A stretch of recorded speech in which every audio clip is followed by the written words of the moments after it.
What do you want to learn about today? I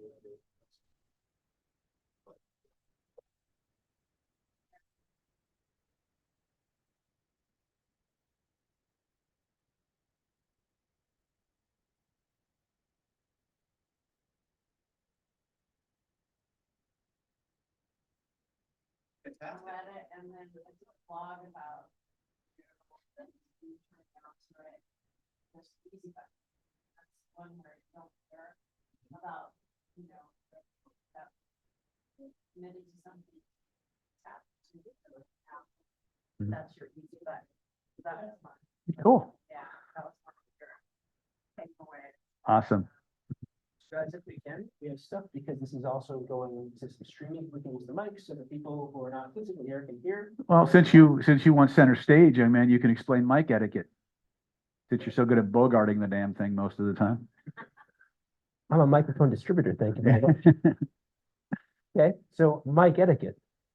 Let me just model David. Okay, so this does not count as talking into the mic. This does not count as talking into the mic. This does not count as talking into the mic. This also doesn't work. If you're talking to this part, you're speaking through it. Imagine it's a megaphone. You want to project through the bass. This is talking into the mic. Check one, check. Yes. If you have a question, raise the hand, get the mic. Then once the mic is working, avoiding tapping and popping into it, speak into the mic. And that would be great. Thank you so much. You have impressed the Rumble. Very nicely. That was quite good. They can be taught. All right.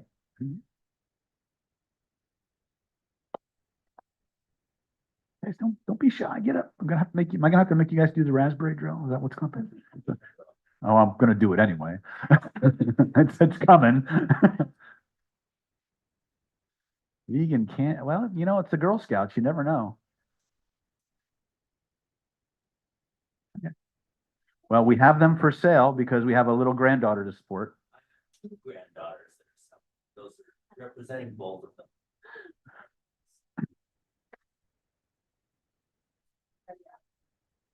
And cookie sales. Thin mints are vegan, remember.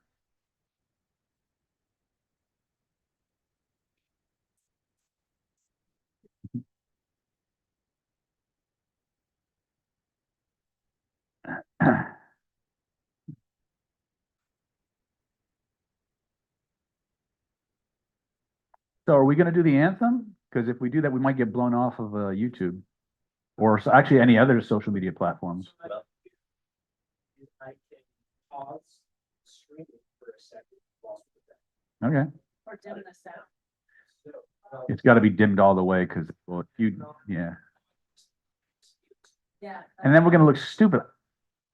the people who know, you can mouth the words, they'll read your lips. All right. Send messages out to everybody who's streaming to go to Amazon Prime, find Hooked on a Feeling. Well, that's what I'm saying is go to YouTube and just pull up they can dance with us in their own time. Now, so as David had put it, I think, yeah, they can hear me. Go on to a second YouTube page, pull up Hooked on a Feeling, and when we go mute, play along. Works. Just let me know when you're ready to do that, so I can use this. Well, you know the cue, right? 2 minutes until 7:30 mark actually hits. Mhm. You guys like this time slot better? Or is no, I'm not talking to you. I'm talking to the audience, the people who actually showed up. Does this time slot work better than like 7? Earlier is better? This works better, so we have one each. Earlier would be better, okay. Sam, any input? Time slots. Hey, Joseph. Joey Ram. How you doing, brother? Good to see you too. Now I can practice, now I can do systemic demonstrations.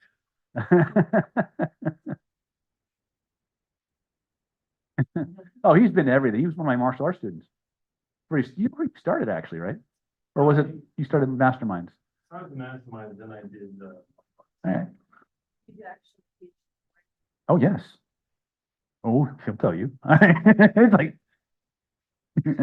I teach everything. The only thing I do is I just watch your progress to see what you guys are, what they can handle and what they can't, so.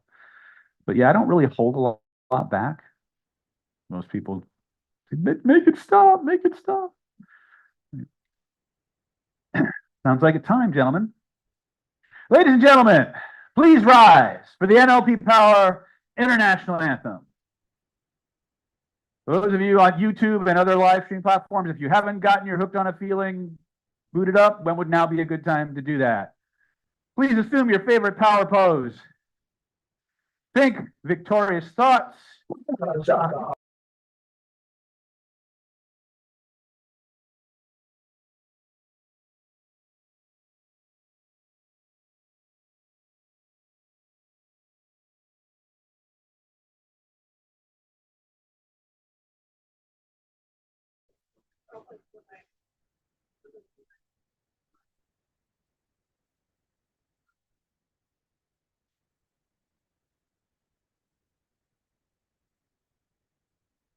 I mean, if it's a code.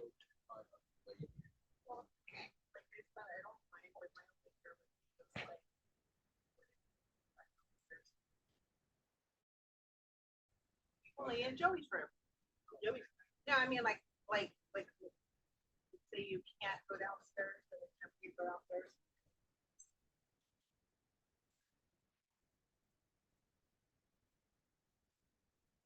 Well, I don't mean right now do it. I'm just chilled upstairs and I was like, oh shit, it's like 10 o'clock. People need to come downstairs and people like this. Your microphone's on.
The secrets of how to reprogram your subconscious mind for health, wealth, success, and happiness in minimum time.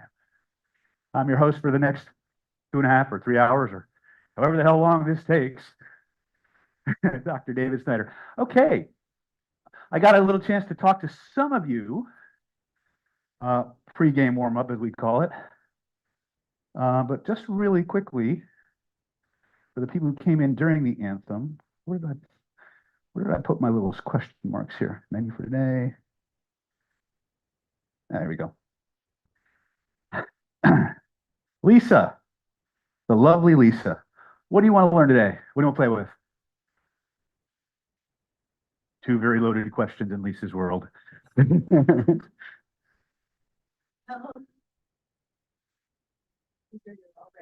This is from our people who signed up through Meetup, but some people didn't sign up through Meetup, so. Of course you didn't, because you know everything. Well, the things that I've gotten.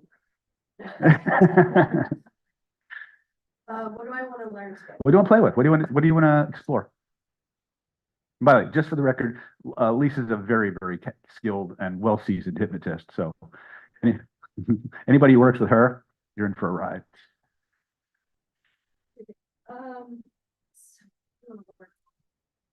I think that,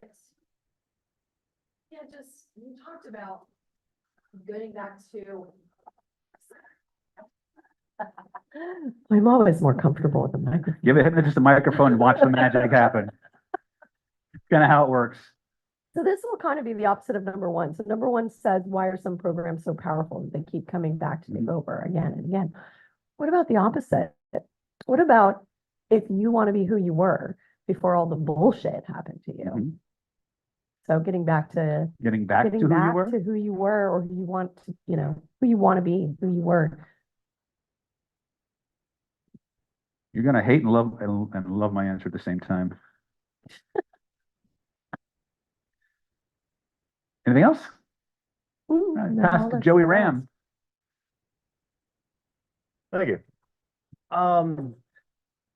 Just going back, old trauma and aggression work. Mhm. Finished the class, great class. Online. I thought to myself, geez, I wish I had some people to practice on. And then right on Facebook. Here we are. So, yep, All right. So you're looking for practice. practice, lots of practice. You actually answered on Meetup. It wouldn't let me. It wouldn't let you because Wouldn't let somebody me. said practice with the quotes. Well, there we go. Somebody's reading your mind. Yeah, there we go. Tony. That's right, Tony, right? Yeah, it's close. Just working on Anthony. new techniques, All right. new techniques. New techniques? Yeah. Okay. And did I miss anyone? All right. How many Zoomers we have?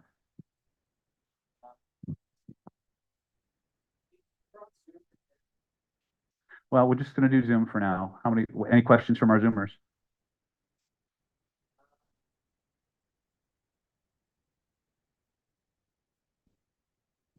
And while we're working on that, let's talk about why some programs take over the mind and body again and again. And at the same time, we'll circle back and talk about getting back to who we were. First of all, this particular breakout is about rapid change. Now, when we talk about rapid change, we think of hypnosis, we think of NLP, we think of holographic. For those of you who are familiar with holographic memory resolution, these are all very, very rapid change technologies. But the problem isn't the change a lot of times. The problem is finding what to change. And the fastest path with the greatest leverage. So the first thing that I want to talk about is what I consider to be one of the most important realizations I had almost for the last 15 years at least, maybe longer, since I was certainly it happened for me when I was in acupuncture school. And that is that everything human beings do is in response to a feeling. A feeling they want more of, or a feeling they want a whole lot less of, period. Every motivation, every behavior, every act, positive or negative, is driven by a feeling we either want to get or get away from. Which brings us to our first understanding of pretty much anything you want in terms of understanding human behavior. And that's this. It's called towards and away from. Right? Now, most people, unless you are a part of a special community in parts of LA, Chicago, most of us move towards pleasure and away from pain. This is what we call a meta program. What does that mean? It means it's cross-contextual. It doesn't matter what the context is.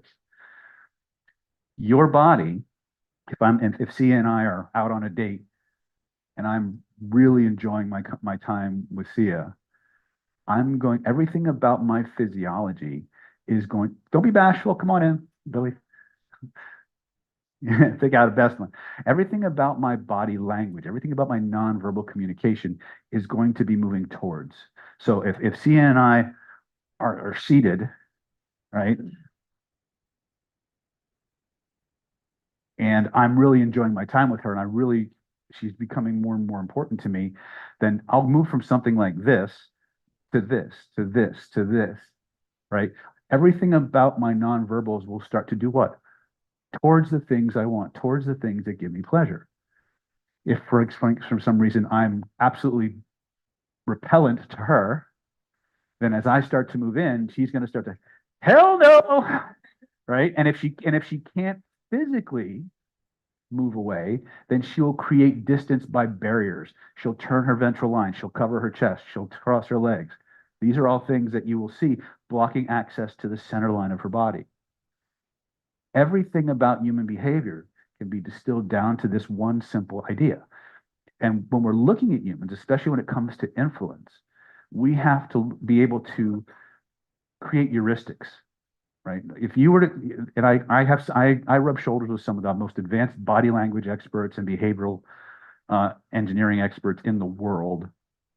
And if you study with them, you're going to get laundry list after laundry list after laundry list, all these subtle variations on body language, which will completely keep you occupied for 30 years and you still probably won't be able to do much with it. And it's not because the information isn't true, it's that there's too much. There's too much of it to be practical unless you're being paid $80,000 a year to study this stuff 40 hours to 80 hours a week so you can go undercover and hunt down terrorists or whatever, right? It's just not a practical thing. So when we start looking, and again, how does that work with reprogramming the subconscious mind? Because this is all subconscious,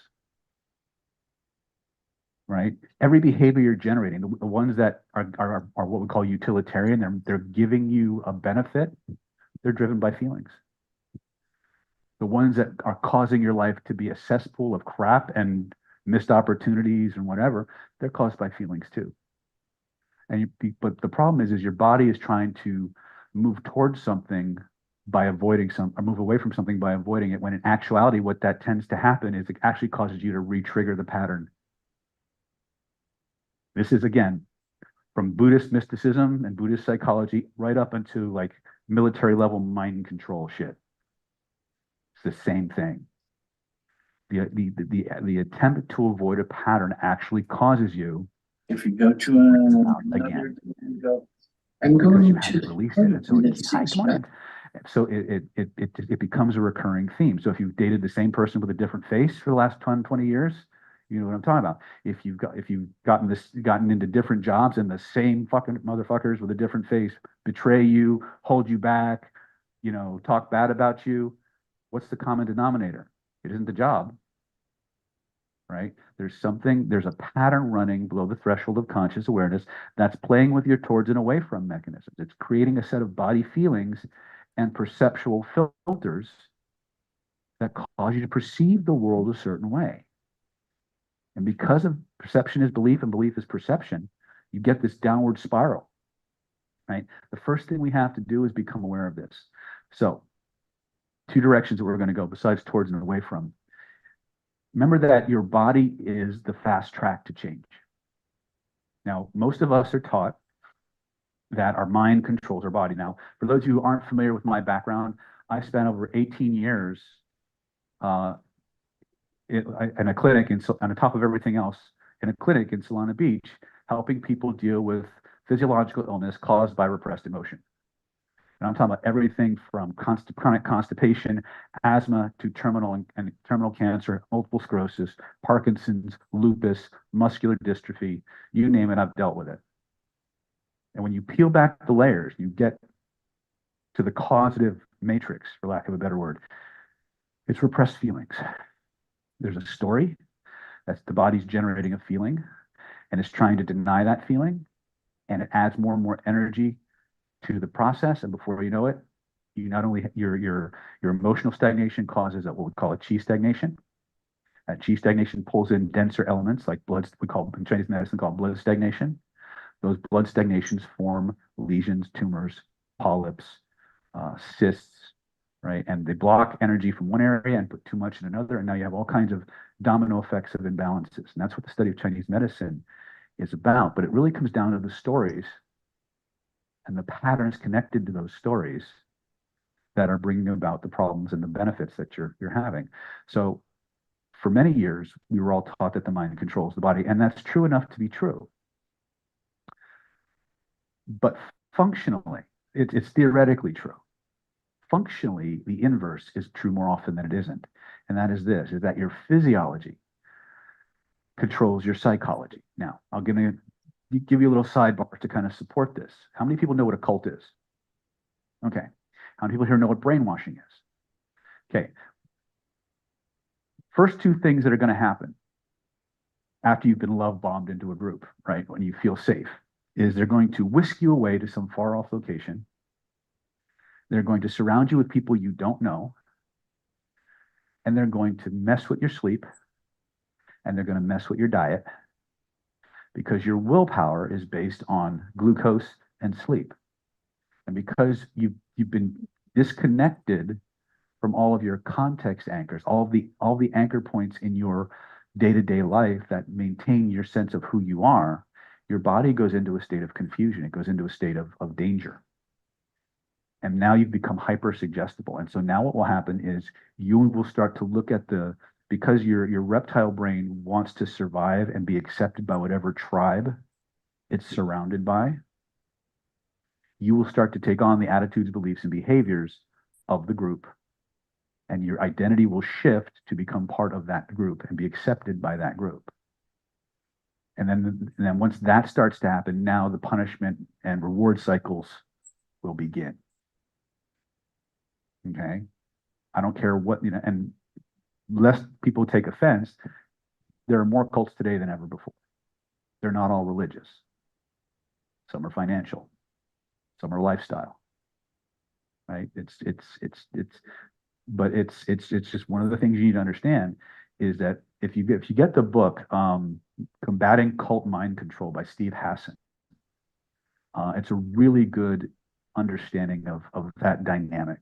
And it's being perpetrated on you guys all the time from both sides of the political or ideological spectrum. They're all using the same tactics. My job isn't to say one is right versus the other. As far as I'm concerned, if they're all using the same tactics, they're all full of shit. Right? You hear me say this, and again, I mean no disrespect, although sometimes I do. All belief systems are bullshit, including mine. Right? The question isn't whether a belief system is right or a belief system is wrong. The question is it useful?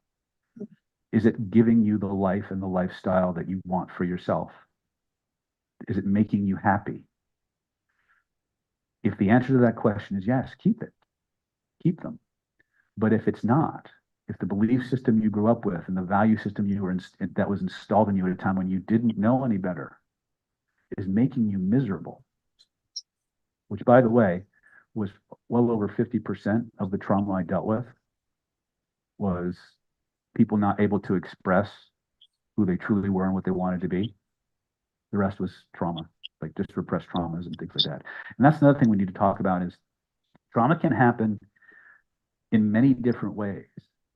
But one of the things I want to really clarify is none of us really, aside from what the DSM-V says, which again, I'm not going to preach on that one. A trauma is any perceived violation of a physical or emotional boundary. Now, the key word in there is perceived. If you perceive, if you're yelling at your 5-year-old because she stole something from the store and put it in her pocket or something, and you have to discipline your child for that, she's going to perceive that as a trauma, in spite of your best intentions. Why? Because you're having to impose a boundary on a creature that doesn't have any. So it's impossible to not traumatize your kids and raise them well, right? It's not your fault, the shit that happened to you growing up. It is your responsibility for cleaning it up. Our parents can't teach us what they don't know, right? So we're all the victims of the product of childhood trauma, right? By well-meaning grown-ups and godlike figures who fed us and clothed us and hopefully changed our diapers on a regular basis. But the idea of once we become aware of something happens to us, and then your body wants to spit that up. Your body wants to say, hey, can we deal with this? And you go, no, it's a sunny day and I want to listen to music. Right? You've all had that experience. You're driving down the road. It's a great day. You listen to your favorite tune. Not a cloud in the sky, I got the sun. And then all of a sudden, a shitty memory from when you were 7 pops up. Right? Now, do you go pulling off to the side of the road, slam the car and park and say, I'm going to go and deal with that shit? Or you turn up the fucking radio louder and just keep driving. Right? This is why your traumas keep getting stronger. This is why your patterns keep coming back. Because you're not letting the unconscious mind, your brainstem and the spinal cord, do what nature programmed it to do over the course of millions and millions of years. Vent that shit. Okay? So, close the loop on body. We're all taught that if I can control my mind, then I can control my body. Now, that's true if you are a Olympic level athlete, a high level yogi, Buddhist monk, Shaolin priest, right? Somebody who spends a lot of time, elite soldier, somebody who spends a lot of time being forced to deal with high stress situations, right? If that's you, then yes, you can absolutely do crazy things with your mind. But if you're like everybody else, the inverse is true. The body feelings that you're aware of and the body feelings you're not consciously aware of are pushing your buttons. And that's why when we want to access the deepest, most powerful part of our subconscious mind, at least in the context of clearing stuff, we can't go through the mind directly. We have to go through the body. Probably can't see that, right? So this brings us to something I want to talk about called the, let me see if I can find it. There we go.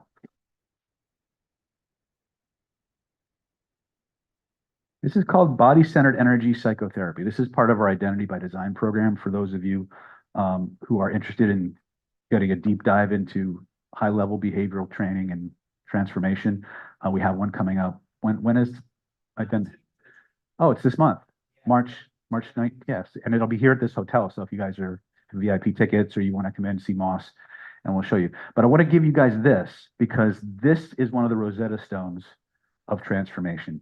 And I don't really care if you're coming at it from a CIA military level mind control, behavioral modification type of a system, or you're coming from a Buddhist mystical tradition or Tai Chi or Qigong perspective where you're going to do these things through alchemy. This is true. And this is the fast track to making change. So we call it body-centered energy psychology or psychotherapy because the primary portal that we use to get to the mental and emotional bodies, or the spirit body and the energy body, is the physical body. All right. So the first thing we want to talk about is somatic engagement. Whenever you're doing any kind of imaginative change work or any kind of meditative work, if you can physically act out the change, in other words, for example, one of the techniques we'll probably do tonight is called the gray room. Now, in the gray room, you imagine that you're in this dome-shaped room with pearly gray walls. In the center of the room is this big roaring fire with a beautiful fireplace and emanates warmth and energy. And all around you are colored squares on the walls that represent the good stuff and the not so good stuff. So you're all imagining this big dome with color, right? The moment I start describing it, you couldn't help yourself, right? That's how your unconscious mind works. It's through the combination of somatic engagement, imagination, and breath. Three things: imagination, somatic engagement, and breath, right? I'll explain it a little bit differently at Identity by Design, but to be functional with it, imagination, somatic engagement, breathing. Now, in the gray room, I'm going to look at the squares that represent the not so positive things. I'm going to reach out and I'm going to touch one of those squares. Now, if I understand somatic engagement, the act of me physically reaching out and touching an imaginary construct links different parts of my brain differently. Because your neurology can't tell the difference between something that is vividly imagined and something actually being there. The moment I start physically acting out the change, I bypass your neocortex. I bypass the critical faculty of your conscious mind, period. And the longer I continue to act out my change work, the less and less power the neocortex has. So if you go to a YouTube channel and you go and you watch Identity by Design or any of the programs that I teach, you will see us acting out all kinds of crazy shit. Because if you do that, The only variable is time. You don't have to believe it. You just have to do it. And within a very short time, your neurology will take over. And this is a big one because it seems like a small thing. And we have to get over, the problem is that a lot of you guys want to do this in your head. For years I was teaching, and she'll tell you, for years I was teaching meetups here, and I could always tell who was going to get the deepest level of change and who wasn't. Because I'd say, do this, and they'd go. And I'd say, do this, and they'd go. Right? And I knew they were because they don't want to feel silly. Right? Trust me when, or don't trust me if you don't want to, but believe me when I say the power is in the playfulness. Even when you're dealing with the most heinous, manic, nasty shit one human being can do to another, you're never going to be more effective by getting sucked into that level of seriousness and trauma. I've seen everything from cult recruiting, people selling their wives into prostitution, active shooting, dissociative. I've seen it, right? I've had Satan in my chair at least twice, kicked his ass both times, right? Actually, don't even get me started. Don't. Thea, you have no idea what the next 3 years of my life are going to be like. I thought I was an exorcist until I started training with Dr. Jerry Allen Johnson, and now I realize there's a whole lot more in that, a lot more fish in that pond. But be that as it may. So the thing I want us to really start to play with is this understanding that if you have a recurring pattern in your life, the act of trying to avoid it is actually what's perpetuating it. So if we want to break that pattern, we've got to get to the root cause. We've got to get to the initial sensitizing event. Now, the good news is we don't need these necessarily, we don't need these long drawn out regressive processes to get there. And this brings us to part 2 of this, somatic address. And you see it on the signs. If you can point to where you feel it, you can change it. Every single behavior that a person generates is based on a feeling they either want more of or a feeling they want a whole lot less of. Whether they're conscious of the feeling or not, it's still there and it's still affecting the part of your brain called the reticular activating system. The reticular activating system is the physiological mechanism that controls your level of consciousness. Now, functionally, consciousness is what you can perceive and the meanings you assign to it. Functionally, that's what your consciousness is. You can have the same data point in a room, and if she has a more loving, unconditional, God is, the world is an abundant place kind of a mindset, she will perceive this one data point in a very different way than somebody who has the world is out to get me kind of an energy. It's the same data point, completely different world. Functionally, it's all about the awareness and the meaning that you assign to things. That's mediated functionally through the body feelings, conscious or unconscious. So you hear me say from time to time, everybody in the world has 2 sets of beliefs. Beliefs they know about and beliefs they don't. Well, you have 2 sets of body feelings too, besides towards and away from.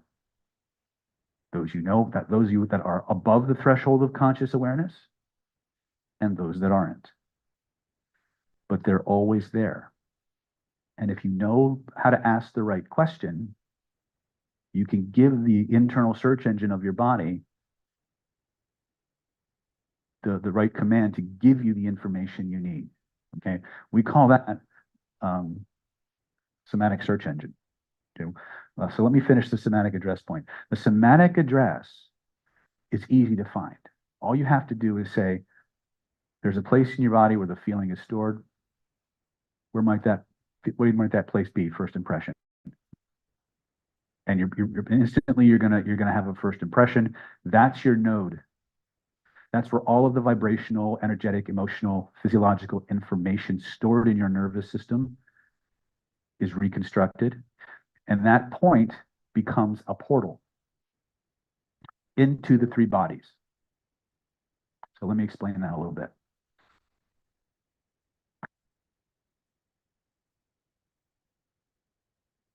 This is a holographic memory unit.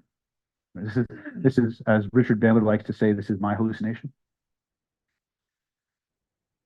I got this download many, like 2018, 2019, I was teaching Killer Influence, which is the #1 NLP training program in the world. I was teaching it in the United Kingdom.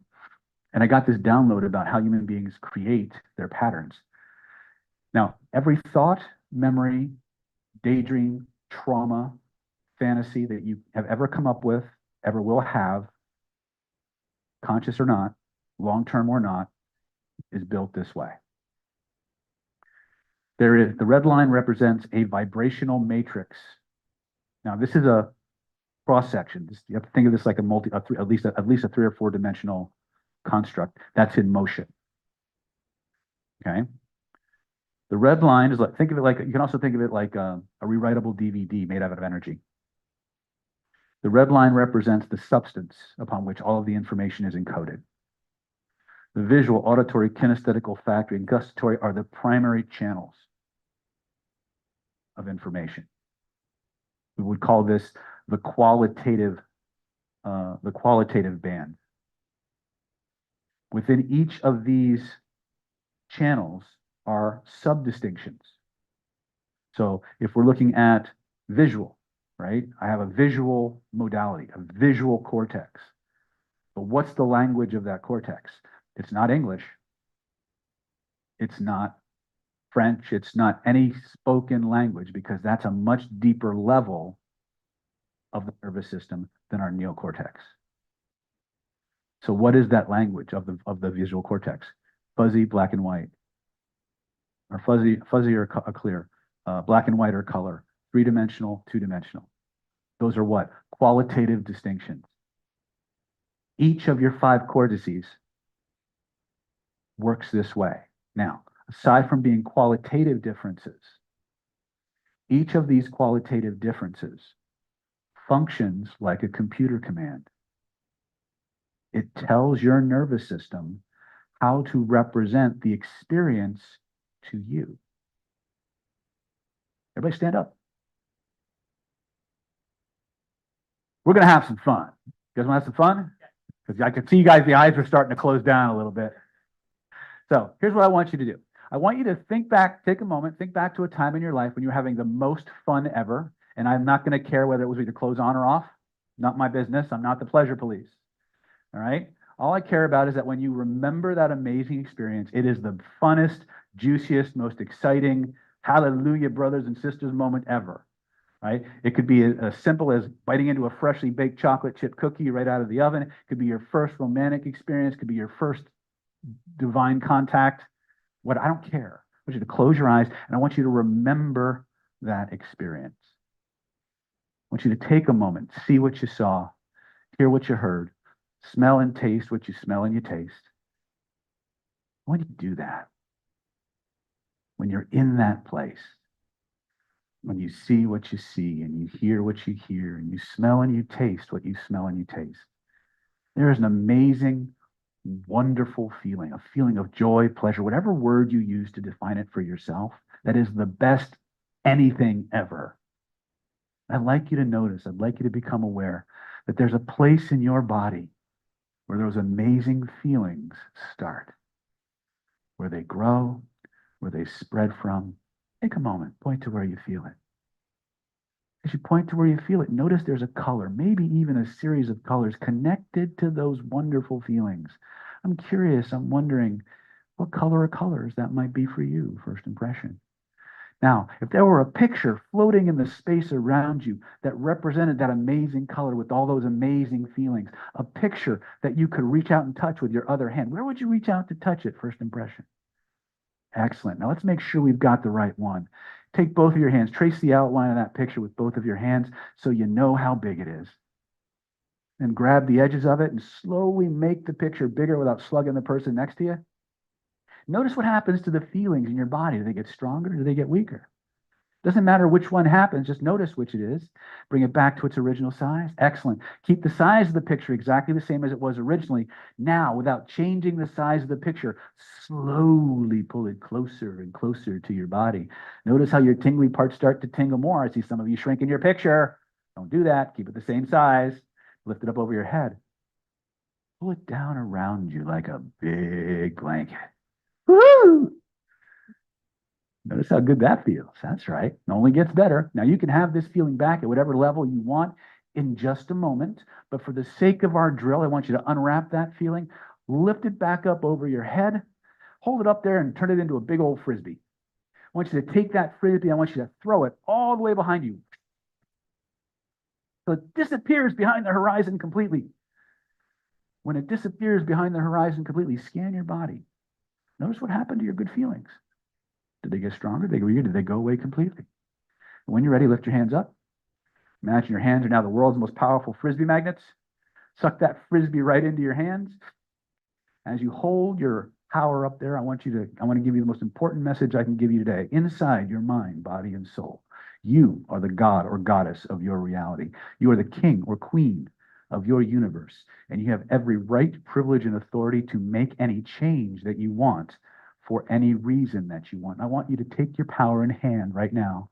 I want you to play with it. I want you to make that picture you're holding bigger, make it smaller, move it up, move it down, move it in your body, move it out of your body. Notice how every time you change the size, shape, and location of that picture, the feelings, the intensity of feelings, and the qualities of those feelings change too. And I want you to keep playing with it until you find the exact size, shape, and location that gives you the exact feeling that you want to have at the exact intensity level that you want to have it. When you find that sweet spot, fix it into place. Notice how the feelings in your body shift and change. The energy flows from the picture to your body, from your body to your heart, from your heart to your bloodstream, from your bloodstream. Every place your blood flows, those feelings go. Into every nerve and every cell and every atom, into the very DNA of those cells, transforming, reprogramming, turning each and every cell of your body into a powerful, perpetual pleasure factory. Each cell of your body generating more and more and more of those amazing feelings in an infinite, ever-expanding, and unlimited supply. There's no need to measure it, manage it, or make it happen faster. Just notice the process taking place. Allow it to install itself completely. When you know you've got it, it's locked in, test it. Try to bring the original feeling back. Try to turn this better feeling off, and notice what happens instead. And when you're satisfied, stop testing the cup here and notice how good you feel. Hallelujah! Hallelujah! Hallelujah! Hallelujah! Well done. Give yourself a big round of applause. Have a seat. All right. What did you guys notice? Well, this is called the frame game, by the way. This is a very powerful, again, multi-dimensional exercise. This is something I did with whenever I would vet somebody as a potential client. This is one of the first things we would do. Second, third thing, actually. But it was always on the to-do list because of the power that it has. What did you learn from this? For how many of you was this your first time doing it? A couple of you, okay? So, big guy, where's the microphone? No, hand it. Something similar that I do is where I can bring a golden ball Mhm. of positive energy on myself, Excellent. so I can feel it. It's similar to that. Perfect. Now, next time you do your golden ball, well, you spend a lot of time making them bigger and smaller, right? Yeah. Practice making it like connect the ball to the feelings in your body. Now make the ball bigger. Just the act of reaching out and doing this, see how it changes your experience. This is called a somatic bridge. You have different divisions to your nervous system.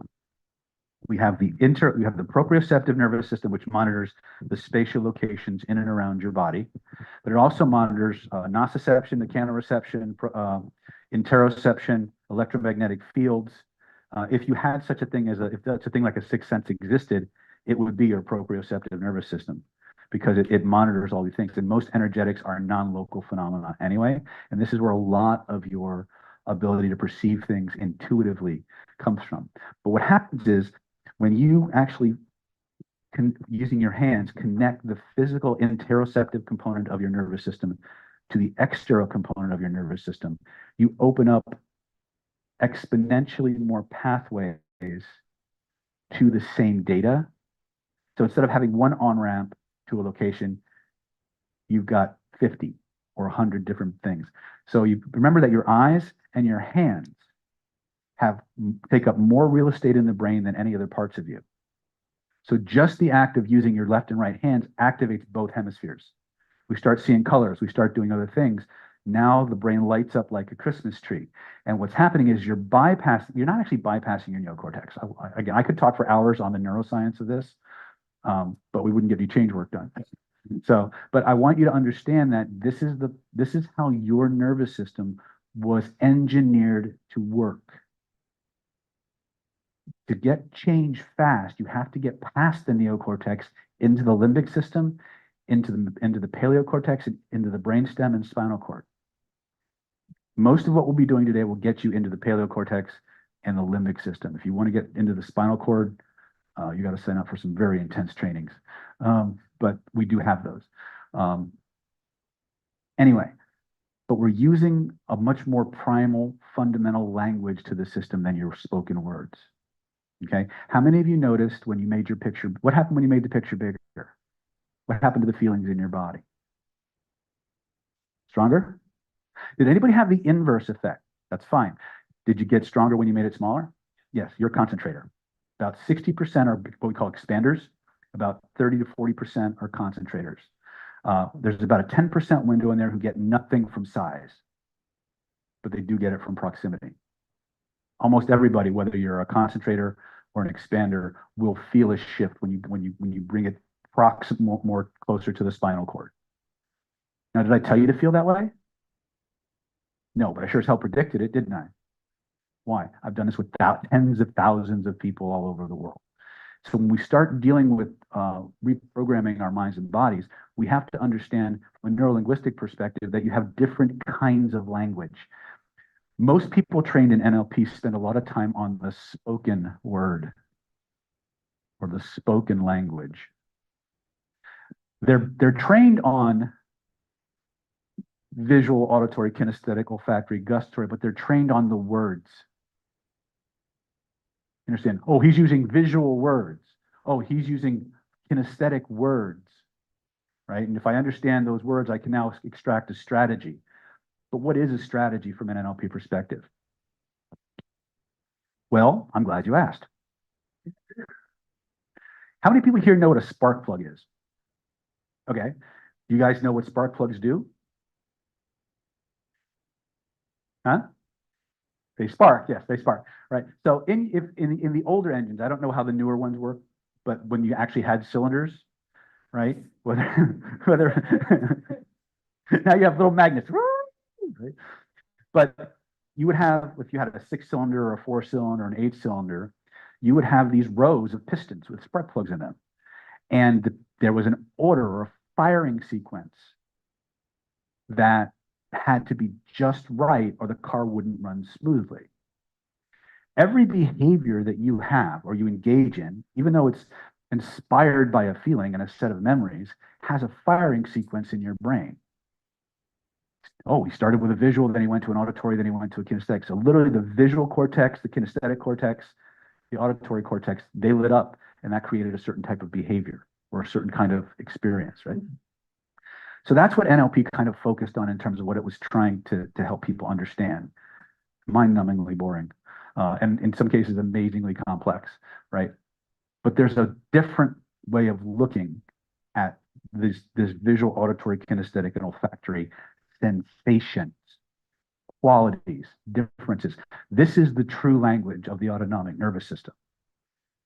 And every single thing about you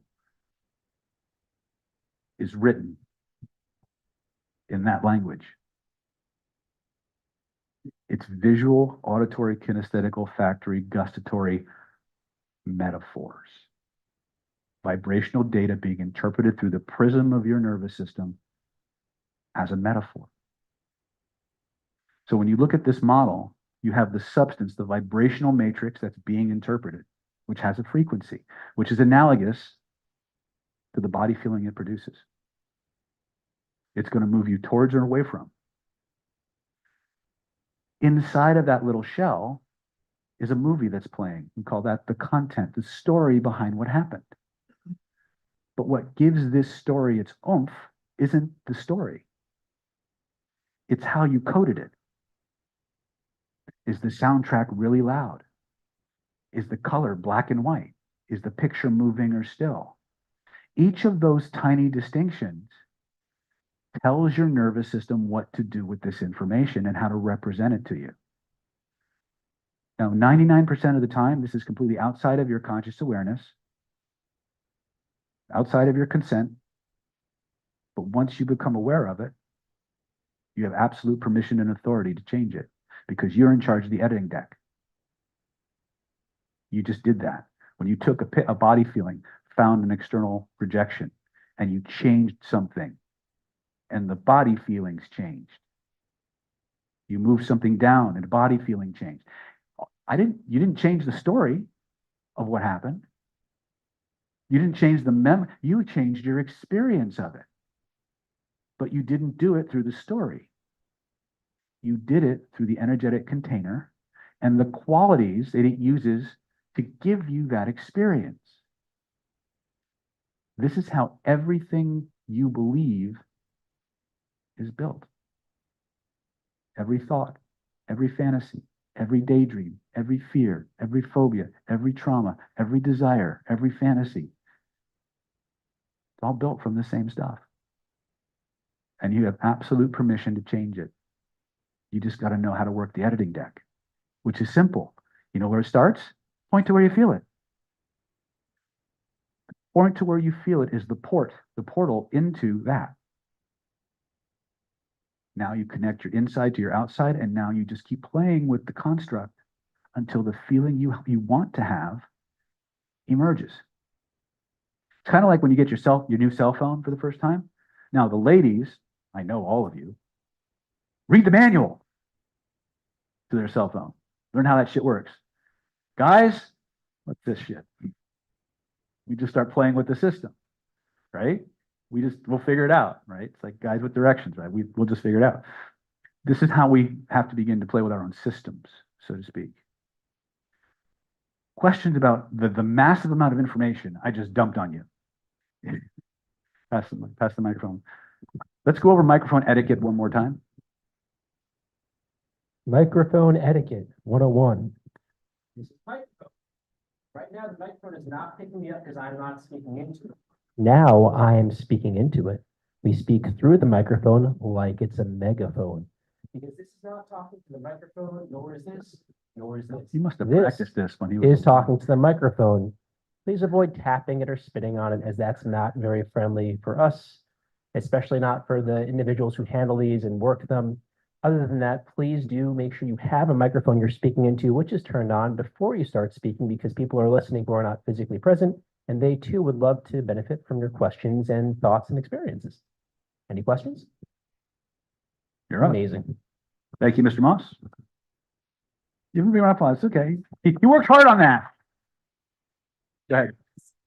What does it mean that they're a concentrator? With some people, when they make the picture bigger, they'll feel an intensification of the experience. Some people, when you make the picture bigger, it diffuses their experience of it. It makes it less tangible. Whereas if they make it smaller, the feeling gets more intense for them. It's just the inverse of someone who expands to feel something. Intangible. Intangible means you can feel it. Right? And even if when I work with someone and they say, oh, I don't see it, I tell them to pretend. Yeah, that's fine. And when they're still doing everything that they're doing, they still don't feel it. Even right in, they still don't feel it. Okay. Tell them to listen to it. What? Tell them to listen to it. Who Never listens? occurred to you, right? Let me explain something. We use the visual system because it's the easiest. It's the most common. But some people relate to the world through the sense of taste. Very small percentage. Some people relate to the world through their sense of smell. I have one student, you can do visual with her all day long. You give her a scent, she's all over that shit. Like the smell of victory, it's crazy. And I've watched people, high-level master practitioners in NLP, struggle because they're trying to force a visual representation on somebody who doesn't do visual that well, but is deeply kinesthetic and olfactory. Right? One of the things you need to understand about this body-centered energy psychotherapy. Somatic bridge, by the way, is when you point to where you feel it, reach out and touch it. That's called a somatic bridge. We always want to link the internals to the externals. Okay. We map this out. Like I said, if you want to learn all the intricacies of that, you can come to Identity by Design. The other thing I want to talk about, and this is one of the secrets, you'll hear me say from time to time that the answer is in the question. And this relates a lot to what Katie was just, not Katie, Maria, you look so much like one of my other students. Somatic search engine. Everybody here heard of this thing called Google? I think it's a phase we're going through. I think it's. It'll never last.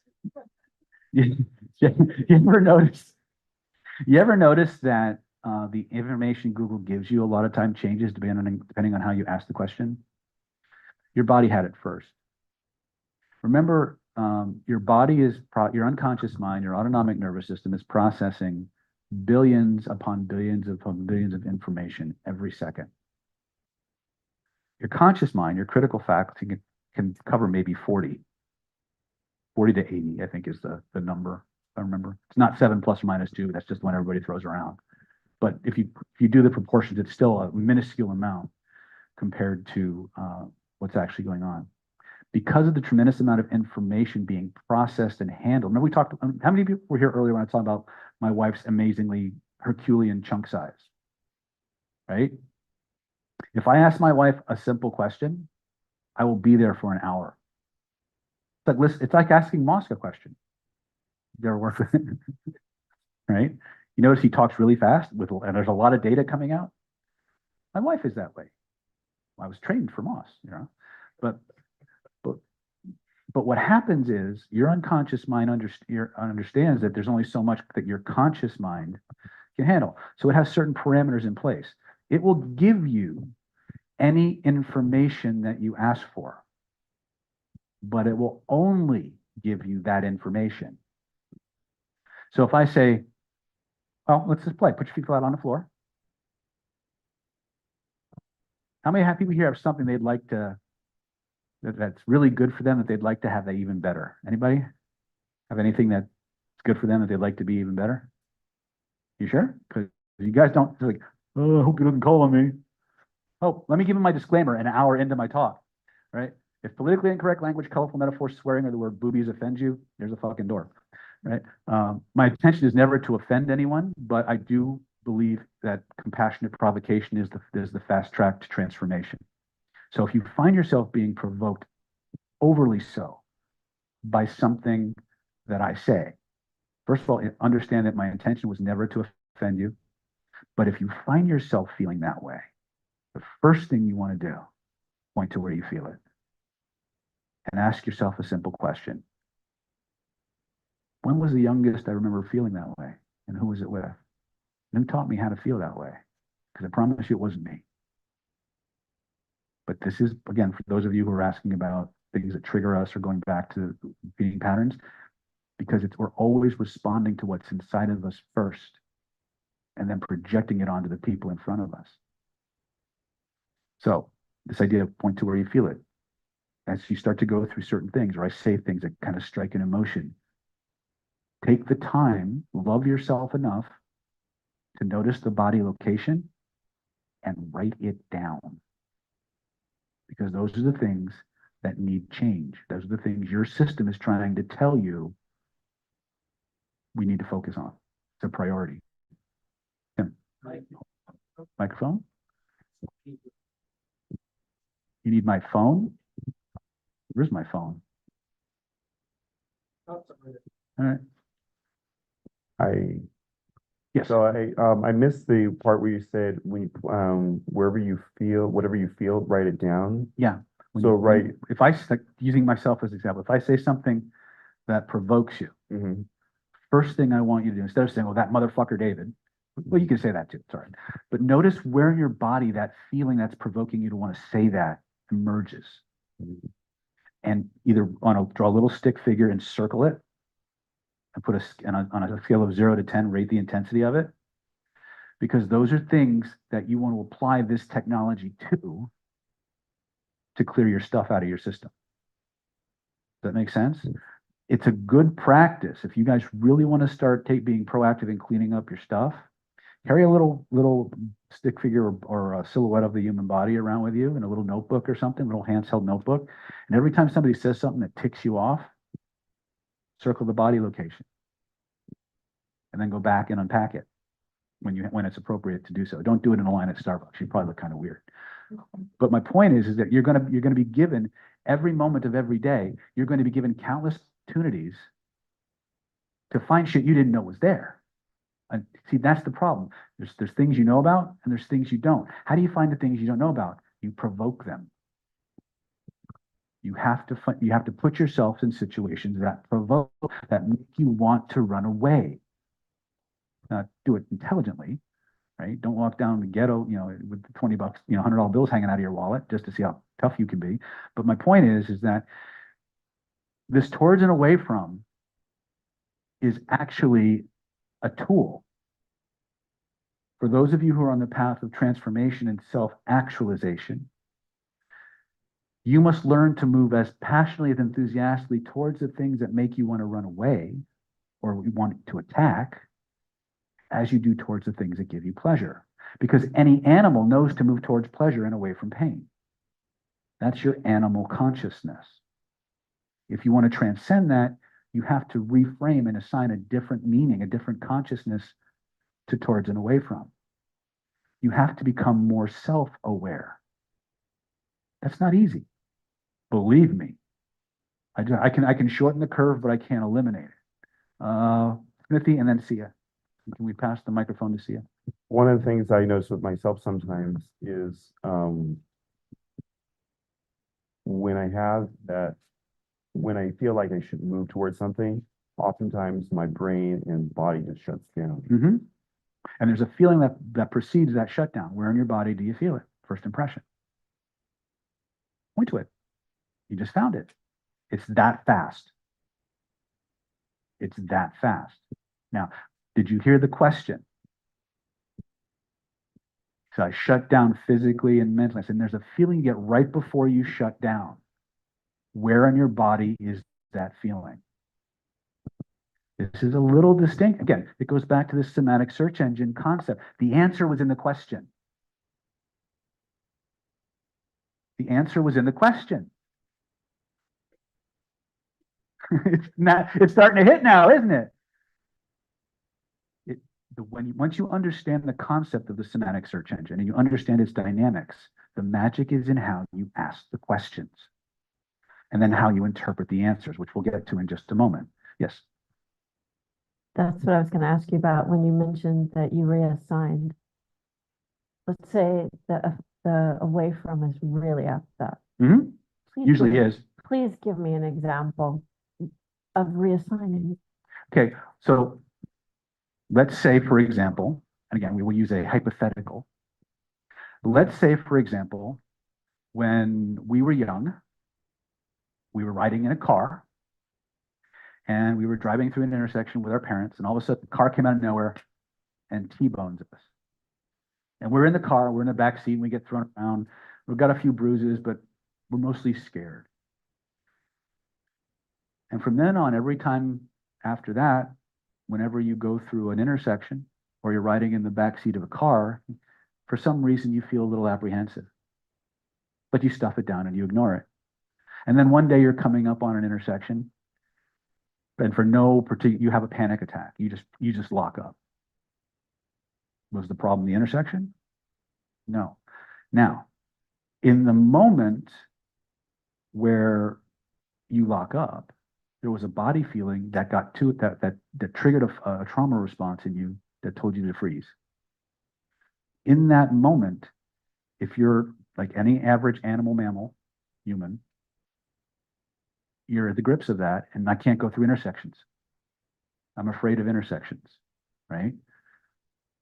And there's not a lot you can do about that until you say, well, wait a minute. There's a reason I'm afraid of intersections, and there's a place in my body where the feeling connected to that reason is stored. Where in my body is that reason? Boom, all of a sudden the body location comes up, and now you have the doorway to begin to unpack it. And in the process of unpacking it, not only do you unpack that moment where it was triggered to the point of immobilization, you start to free yourself up from all the earlier episodes of it, and you cleanse the whole system of it. So at the end, if you've done it, when you finally cleared it, you'll notice you can't think about the situation the same way anymore. The body feelings that you used to repress are gone.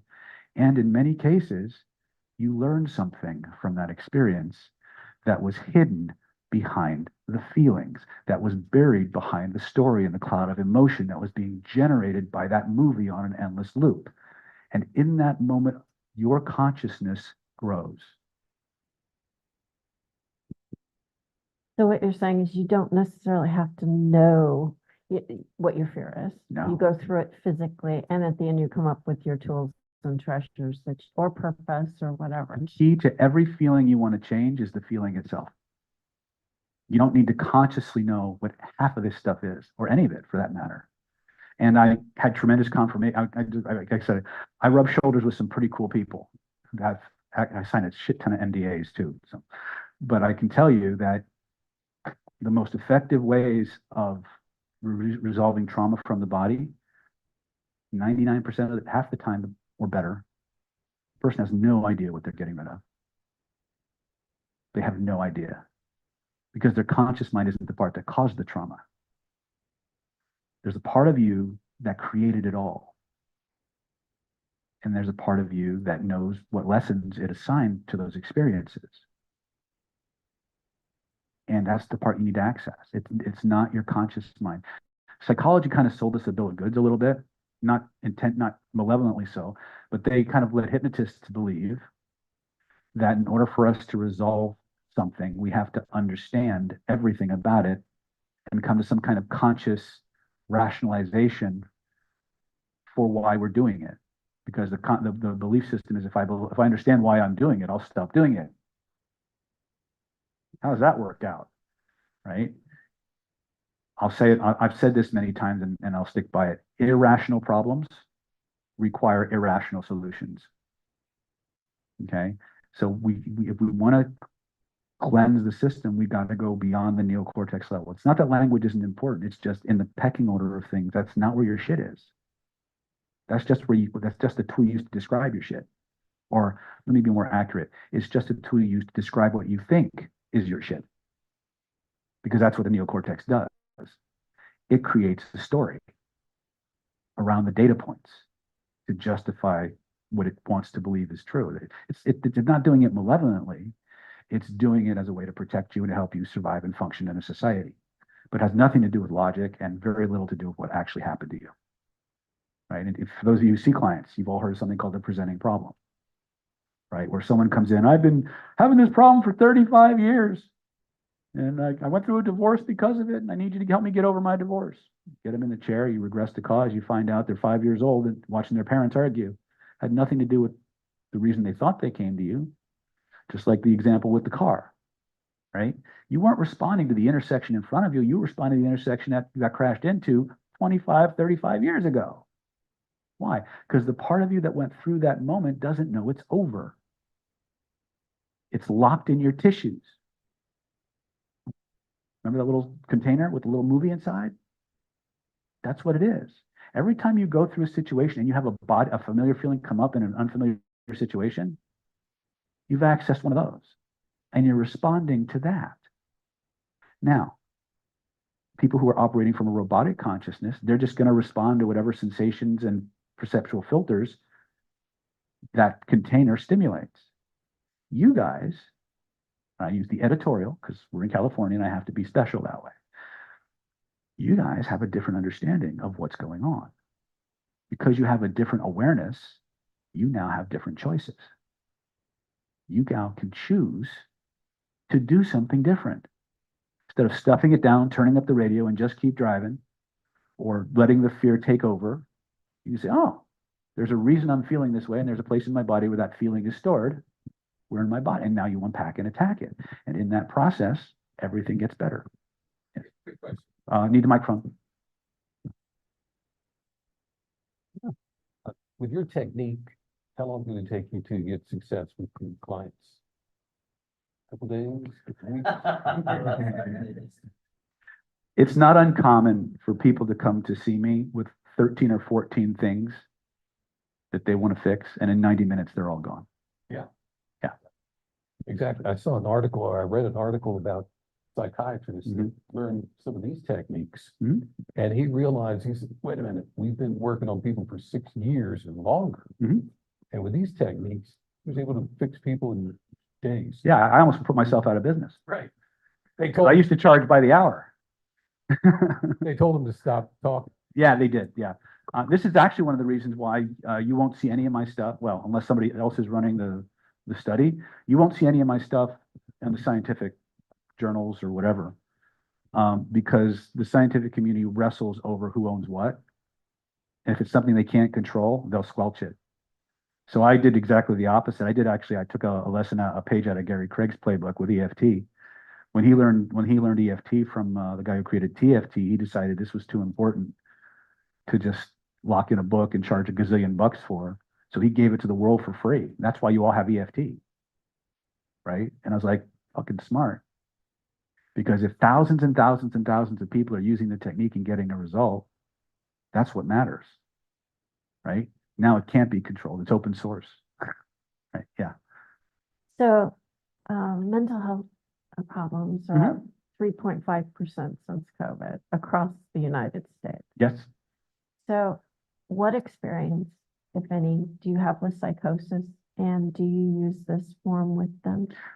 When you're dealing with mental illness, diagnosed mental illness, you have to be very, very careful because you're dealing with scope of practice issues. And so I don't deal with any form of psychosis, or let me be more clear. I rarely deal with any form of diagnosed psychosis unless I have a signed consent letter from their presiding psychotherapist, psychiatrist, or whatever. And I have had people come to me who I believe were schizophrenic, and I said, I need you to go get checked out, and they don't usually come back, right? So in most of these techniques will work if they're lucid. But the scope of practice says I'm not allowed to work with those people, at least not in the context of hypnosis. For acupuncture or oriental medicine, as long as I have doctor's consent, there are things I can do. And I can, if I talk to them maybe while I'm putting the needles in, because they might or might not already be in an alpha state because of the needling, there might be ways to amplify the effectiveness of that acupuncture treatment. Because I have a lot of acupuncture and medical qigong skills for dealing with psychological and psychosis and things of that nature. I do have trainings in those things, but what I'm trained in versus what I'm allowed to do are two very different things. Yes. So I have a question. When maybe it's a two-part question. One is, you oftentimes mention it's how you ask the question. We're going to explore that in a minute once we get through all the Because questions. I hear this all the time. And then the other aspect is, when let's say I have something in my body, I feel some tension, but I try to use my intuitiveness to figure out, okay, what's the answer? And Don't use your intuitiveness. Okay. Follow your kinesthetics. Okay. So to rephrase that, when let's say I spin it, I do magic frame, and I cannot release the muscle tension, and I associate it with an emotion, how can I engage my body so that I can connect to it? Because sometimes I feel it's very detached. I'll try to do it, and there doesn't seem like I'm able to release that. So once again, another level of question. So there's a reason I have this feeling, and there's a place in my body where the reason connected to that feeling is stored. There's a reason my body doesn't want to give up this feeling. And there's another place in my body where the reason behind not wanting to give it up is stored. Where in my body might that place be? You see how we've gone before the issue now, or parallel to the issue? Now, for those of you who are how many clinicians do we have in here? Okay, so one of the things that, again, they don't teach us this in hypnosis school for some reason, but they should. you're going to get people from time to time who you're going to diagnose. I hesitate to use that word. You're going to diagnose as being resistant or reactant or have secondary gain. And what you've actually got is a parallel presenting problem. This turned into clinical shit really fast. Okay. So you got somebody who's got a fear, right? Maybe, or like social anxiety or some kind of phobia or some kind of pain that just keeps coming back, right? So let's just go with pain. Just go with pain, right? They've been to 27 specialists. It's gone away and come back, gone away and come back. And you're going to be number 28. First of all, don't take that client. But if you do choose to take that client, but what they've also got is an overwhelming fear that it won't work.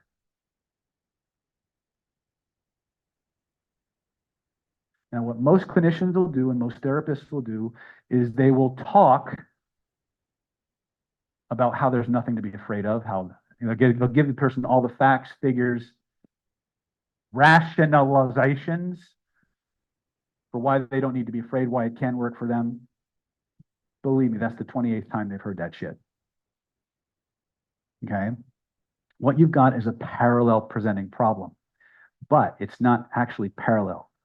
The priority is different. Most people are going to talk through this and then try to do something to get rid of the pain. You can't do that because this is the problem. You've got to remove the fear from the body before you tackle the pain, because fear is a negative manifestation engine. It will systematically bring back and reverse whatever change work you do. So you've got to get rid of it first. You've got to get rid of it first.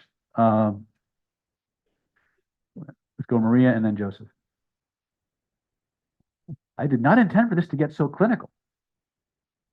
And here I am. See the little sign on the back of the room? Remember how I told you I had a plan? Yeah.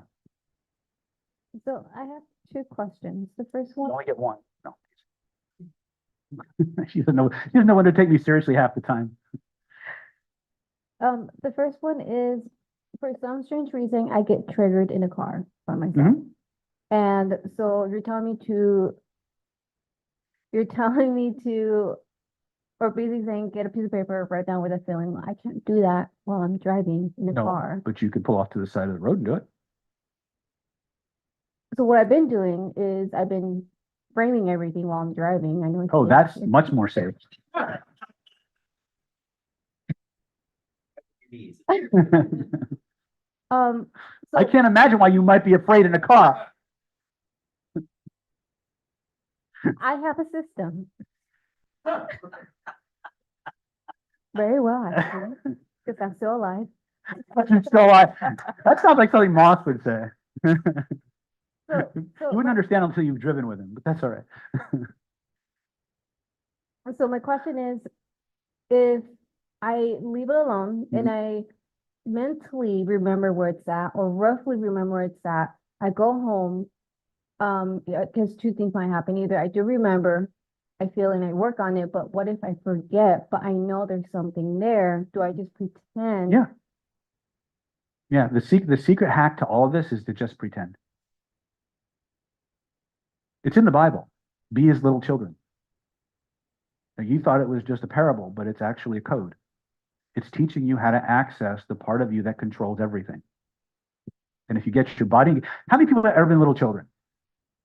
All right, how many, when you were little children, 3 to 5 years old, ever played pretend? How many of you were convinced that shit was real? Were you asleep? Were you focused on what you were doing? Were you absorbed? Were you having a ball?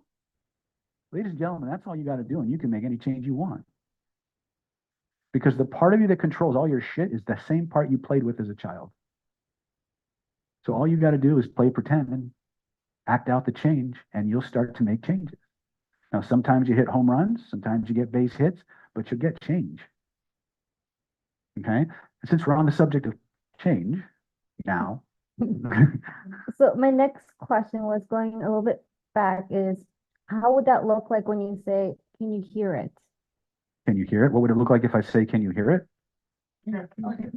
Confusion induction. That's called synesthesia, right? But what you do is very simple. Everybody put your feet flat on the floor. And once again, I want you to think of something that you would like to have more of, something you want to make better, right? I want you to close your eyes and I want you to remember that moment or that thing. I want you to see the best example, the best experience of it. And notice that there's a place in your body where the attributes and the experience connected to that thing you want to make better are stored, where they grow, where they spread from. Take a moment, point to where you feel it. That's right. Now I want you to go ahead and as you point to where you feel it in your body, I want you to look at it with your inner eyes. And I'd like you to notice that there's a color, maybe even a series of colors connected to those amazing feelings. What color or colors might that be for you? First impression.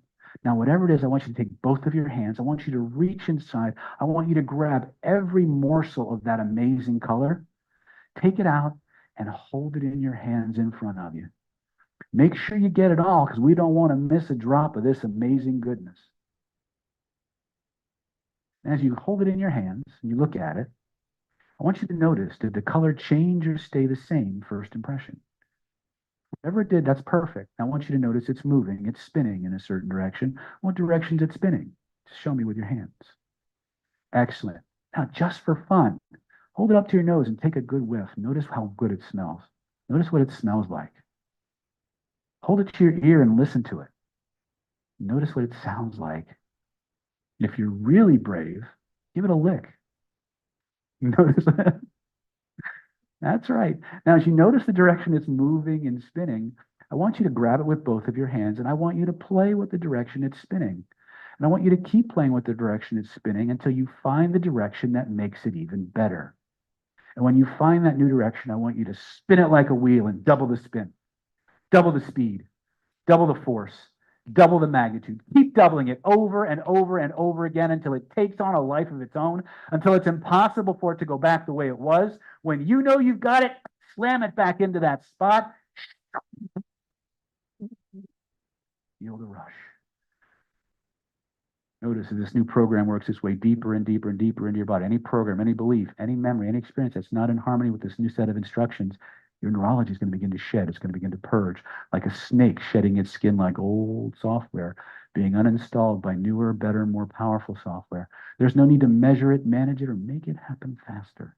Just notice the process taking place. Allow it to install itself completely. When you know it's locked in, only getting better, test it. Try to go back to the old version and notice what happens instead. When you're satisfied, allow your eyes to open, notice how different you feel. Hallelujah!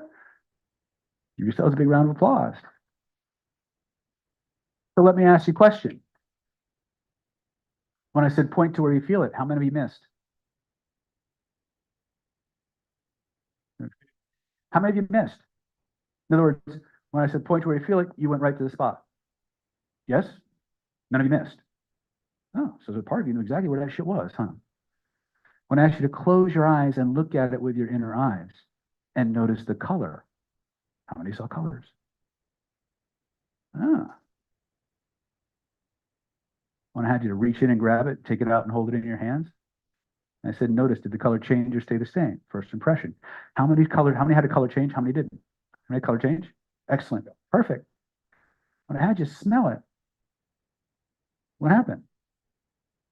When I had you listen to it, what happened? Now, let me ask you a question. When did the smell come?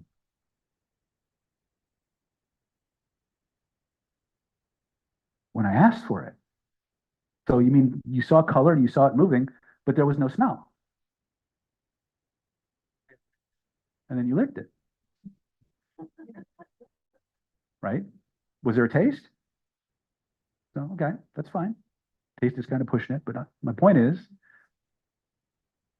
the information, did I just create that information on the spot, or was the information always there, but because you didn't ask for it, you didn't get it? Boom. This is what I mean when we talk about the dynamics of the somatic search engine. All the information that you can conceive of is already in there. All you have to, now, did you notice? I mean, some of you did, probably some of you didn't.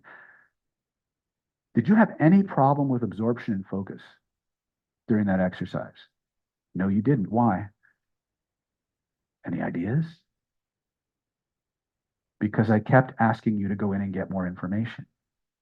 Every time you went back inside and referenced that construct, it forced you to become more immersed through that portal. I lit up your neocortex. Your cortex is like a Christmas tree. As far as your that was your reality for that time. You were in two worlds simultaneously, but it was all one world. Get it? This is how you change fast. You can, and we're focusing on making good things better, but it works the same way for anything you want to get rid of. So when we have a problem with absorption and focus, all we do is ask for information, and the search engine will provide it. Now that's beyond just entry level. There's other, like when I was working with Timothy, right? And I said, the answer's in the question, right? For most of you at this level, your primary challenge is going to be absorption and focus. Just ask for more information. Now, I don't want you to believe anything I just told you. I want you to go out and find human beings in their natural habitat who have shit they want to get rid of or shit they want to make better, and use this with them.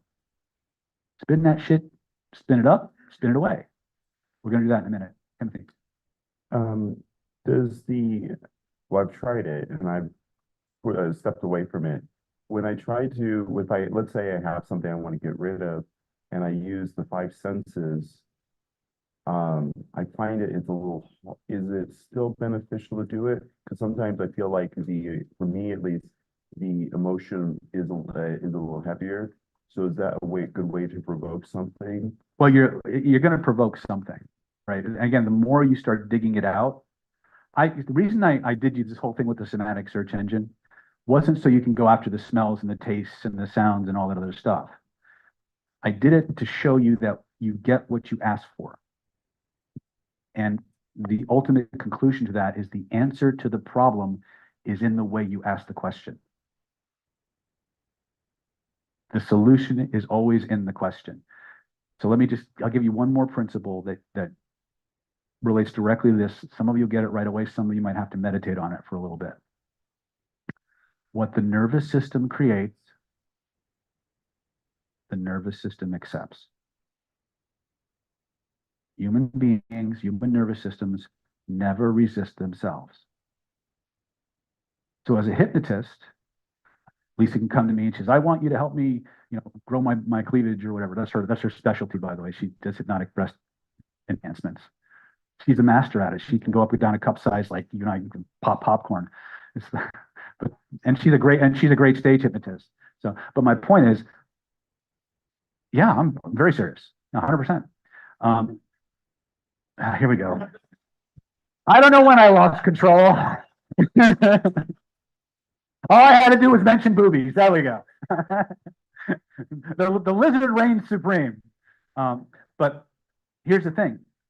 Lisa can come to me and I can give her suggestions that I make up, and they have a high probability of being effective.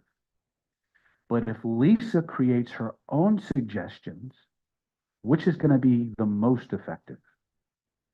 Hers. Why? Because they came from her system. When you point to something that you feel and you turn it into a color, who made the color up? Did I tell you to make it orange or purple or pink polka dots with unicorns? No. You did that. So you pulled out the program that you're running. And every single nuance of that, every single distinction I ask for is a what? It's a software command. Right? And you changed one thing. You changed one line of code in the software based on its own code, based on its own computer language. And then what did you do? You amped it up and you put it back in. And the system said, oh, I can do that. Why? Because 99.9% was the same. And besides, you created it, so you accept it. It's the difference between a cloned organ and a transplanted one. Can or heterohypnosis work where I just give you, yeah, I can have it. But the chances of resistance go up dramatically, especially if you have control issues. But if you come up with it, what's there to resist? You understand? Human neurologies do not, cannot, more often than not, will not resist itself. That's why the somatic search engine is such a game changer. Pass the microphone to our gentleman here. Somebody's bogarting it over here. Just a quick comment. This stuff really works. It works fast. Yeah. 'Cause I had a couple that they took their son to get tutored, Mhm. private tutored, and to get his grades up. And his grades went from C to D. They went down after spending over $10,000. Mm-hmm. So I tried some of those techniques, and within minutes, I saw his problem was fear. Mm-hmm. Got rid of the fear, and his grades went to B plus. Boom. Fast. Yeah. Very fast. Joe's a tutor, so he can speak to someone. Go ahead. Yeah, I was actually working with somebody just the other day, and the thing to remember with this stuff is as you heal one thing, make sure there's not something deeper that you need to heal, because very often, Oh yeah, you get the tip of the hypnotic iceberg. yeah. Do you always ask questions to see if there's fear about this not working and Oh start yeah, there? yeah. Okay. When you that we're heading towards that because we still haven't answered one of the original questions, was why does shit keep coming back? There's a technique for handling that, but we need to understand that more often than not, what's actually bringing the problem back is our attempts to avoid it, and that's a mind fuck. Pardon my French. That's a mind fuck for most people. People say, I just keep on trying to avoid these people over and over, and they keep showing up. It's because the program you're running is actually magnetizing you towards those people. Whether you believe it is as a metaphysical thing or it's just some weird quirk of the nervous system, but it's steering you towards the people who are going to provoke that problem so you can actually go inside and fix it at the source. Because those external events are never the problem. They're the product of a pattern you're running that's monopolizing your perceptions and guiding your behaviors. And the hack to it is point to where you feel it. You don't have to consciously understand why or how you got that shit. You don't need 20 years of therapy.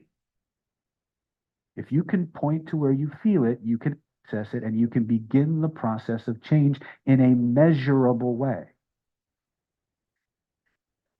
And by definition, you don't have a problem.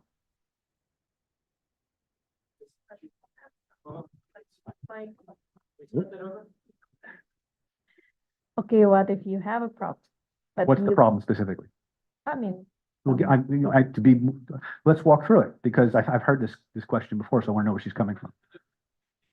Okay, so what if you don't have a feeling, but you have a problem? What specifically, give me an example of a problem where this might be. okay. Oh my God, there's so many problems, but let's say, a fear of moving towards your A goal. fear of moving towards your goal? Yeah, like And you there's no don't, pla- you don't do anything, right? But then they're like, okay, I have a fear, but where is this No, fear? there's a place in your I body don't where the know. reason behind that fear is stored. And there's a feeling connected, a reason connected to that feeling. Where in your body does the feeling connected to that reason behind that fear live first impression? Notice your mind went to a certain location automatically. I didn't get it, sorry. You went into trance. I hit her with too many words. Well, I'll diagram this for you in just a minute. Are you trying to answer her question? Yeah. Okay, I can try. You can try. I can try. I prefer you succeeded, but okay. If they don't think they can, make it worse, and then they'll be able to point to it. Oh yeah, that always works. No, he's right. But what happens is a lot of times, remember at the beginning of the training, I said there's two levels to feeling. There's the feelings you're conscious of and the feelings you're not. So one of the things we haven't gotten to yet, but it brings up a very important point. Shoot, I'll just show you on the screen. Is this useful, by the way? Okay, because I thrive on feedback. I'm I'm insecure that way. Thank you. Well,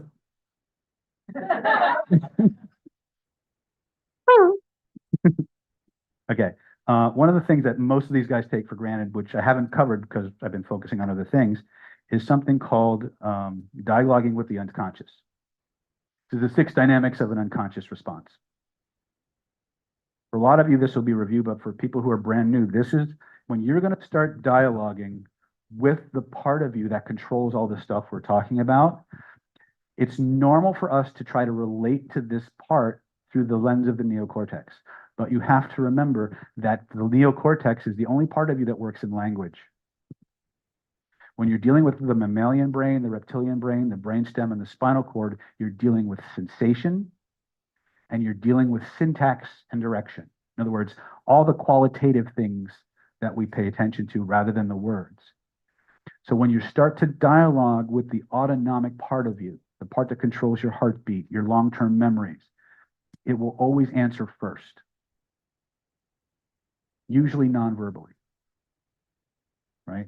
So if I say there's a place in your body where the feelings connected to the reason behind this fear of moving forward are stored, point to where you feel it, first impression. Now, the next thing that's going to happen is they're going to go right to this. Always feels like you made it up. Then they go right to this.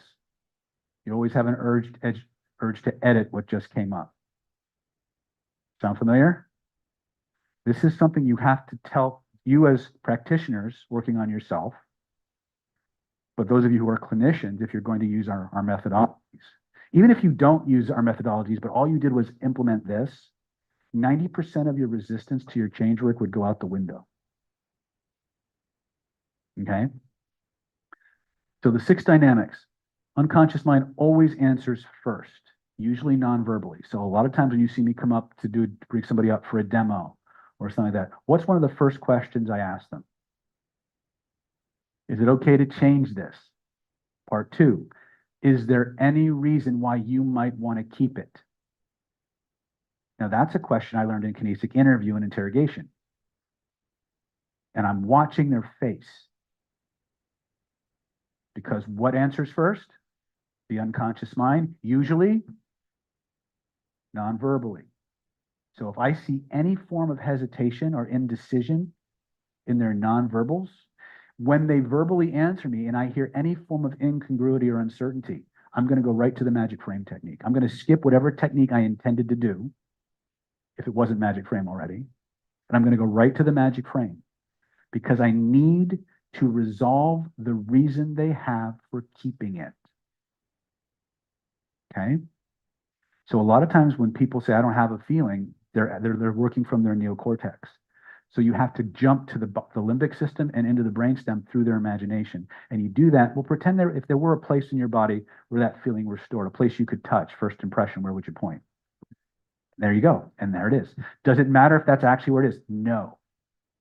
Because the moment your unconscious mind gives you that body location, they've given you the portal, the USB plug. And now any question you ask, you're going to be able to access all of that information and begin to work with it. Okay? So the unconscious mind always answers first. It always answers honestly. Now, let me be very clear. I did not say factually. Because when we're dealing with the unconscious mind, we're dealing with trauma, we're dealing with memory, we are dealing with perception. So your unconscious mind won't lie. It will give you what it perceives to be that truth. Okay? This is one of the reasons why you can't really use a lot of hypnosis in forensics. Because people, they can have really good recall, but the subjectivity and the confabulation really contaminates the information. That's why you can use it for investigative purposes, but you can't enter it in court, right? Always feels like you're making it up. This is a big one because a lot of times you'll get people say, go back to the very first scene, situation, or event that is the source, the beginning, the root cause of XYZ. And they think they're coming in for something that happened in their 20s. All of a sudden, they're 3 years old watching their mom and dad argue. And the first thing, well, that can't be right. I came here to lose weight. What does that have to do with my mom and dad arguing? Everything. Because that's where it started. Your unconscious mind doesn't group things by linear time. It groups things by what they have in common. And there's a high probability that if you have a weight problem that goes back to your parents arguing, there's some security issues, food is love, all kinds of other things that get into that body armor. But the part of you that controls all of your long-term memories is also the part that makes things up. It's the part that confabulates and combines memories. You guys all know that your memories aren't real, right? We don't have, unless you're one of those people with a weird neurological glitch where you have something called a photographic memory, most of our memories change as we recall them. That's the science. You don't record memories, you reconstruct them. And every time you reconstruct them, they change, which is great. Because the only thing that's holding you back is a memory that's fucked up anyway. Well, think about all the problems you have are about memories you've stored. And the rules connected to those memories. Think about it. If you didn't have the memory, you wouldn't have the problem. But here's the thing. I'm getting on my soapbox again, right? The memories you're running around with aren't even accurate. They're not even true representations of what actually happened.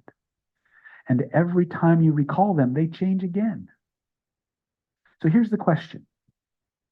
If the memories that are keeping you stuck aren't even accurate, and the only one that's causing any pain to is you, and you have charge of the editing deck and permission to make that change, why not change it to something that makes your life better? We can do that, yeah. Once you realize your memories are not you, which is one of the big delusions that human beings operate under. We believe our memories are real, first of all, that they are in fact the thing that happened to us. Ooh, there's a mindfuck. And that our memories are us. That's like saying your DVD collection home is the sum total of your entertainment experience. No, they're just imperfect recordings of something that happened to you once. And you've been reliving that memory ever since. When we do soul retrieval, when we do regress to cause, when we do holographic or holonomic re-imprinting, we go back into that container to the event, and we find that fragment of your consciousness that's stuck in that little parallel universe on an endless loop, because that part of you doesn't know that shit's over. We go back and we rescue that part of you. We bring it out of that world and back to the rest of you. And you heal. The things that trigger you are the recordings you haven't found yet, are the parts of yourself you haven't rescued. You can start the process by spinning, framing, and color breathing, and that's kind of where we're going. So, just to put a cherry on this, it's never loud, it's almost never linear. So like I said before, you say go back to the first scene, situation, or event that is the source, the beginning, the root cause. They think they're going back to 25 when they went through their divorce, or when they discovered Haagen-Dazs, or whatever the hell it was. All of a sudden, they're 5 years old, and they're in their room, alone, it's dark, and they're terrified. And that's all that's happening. And that, a good chunk of the time, is exactly where our shit started. There wasn't some big, grandiose, active shooter, child molester, although there's a lot of that, don't get me wrong. But a lot of times, when you get that child back to the initial problem, they're just in a room at night by themselves and nothing is happening. But it's not about what was actually happening. It's about what the child perceived was happening. So we go back and we give that child exactly what it needed to be okay. Because there's only two entities in the universe that can do that. That's God and you. Now, we all live here in sunny California, and aside from its decidedly woke nature, we have really nice weather, right? A lot of golf courses. God plays a lot of golf. Doesn't always take my calls. But you're unconscious, they're always home. and they know where everything is stored and where we need to go to fix it. And if we just ask it the right way, we just ask it the right way. We ask it the right way. It'll take us exactly where we need to go so we can do what we need to do with the part of us we need to do it with. If you can point to where you feel it, you can change it. So let's change some shit. I want you to think of something on a scale of 1 to 10. I would prefer 1, 2, or 3. I know some of you are not going to do that. You're going to go right after Godzilla, and that's okay. Think of something on a scale of 1 to 10 that you want to change. I want you to close your eyes. And as I walk you through this process, I'm going to start with a simple question. Is it okay to change this? Is there any reason why you might want to keep it? First impression.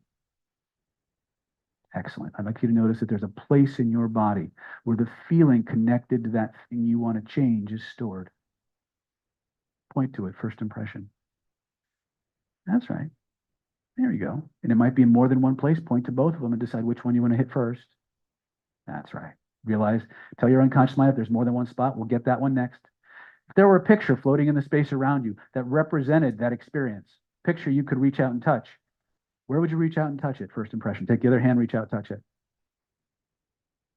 Now, take both of your hands. Let's make sure we've got the right one. Trace the outline with both of your hands so you know how big it is. Use both hands. Trace the outline. Grab the edges of it. Now just start to make it bigger. Notice what happens to the feeling. Does it get stronger or weaker? That's right. Now bring it back to its original size. Make it a little smaller. Notice, does the feeling get stronger or weaker? Now bring it back to its original size. Now slowly pull it closer to your body. Notice what happens. Does the feeling get stronger or weaker?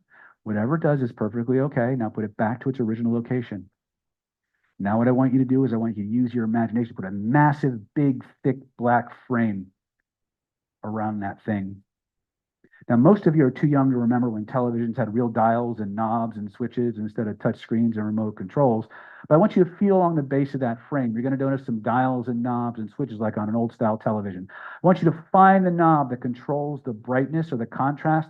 Physically turn that knob all the way to the right until the image whites out completely. Notice how that makes you feel. Turn the knob all the way to the left until the image blacks out completely. Notice how that makes you feel. Decide for yourself which one you like better. Now, if there's a different color that would make it even better for you, find the knob that controls the color and turn it until it's the color you want that you like best. When you've done that, just nod your head to let me know. And I want you to take the index finger of your dominant hand and across that colored out, whited out, blacked out screen in glowing golden letters, I want you to write all the lessons, positive or negative, that this experience had to teach you. So you can keep all the lessons and let everything else go. Now, I'm never going to ask you what you're writing. You have complete privacy. The only person who will never know any of this is you. Some people know exactly what those lessons were and they blast them out on the screen.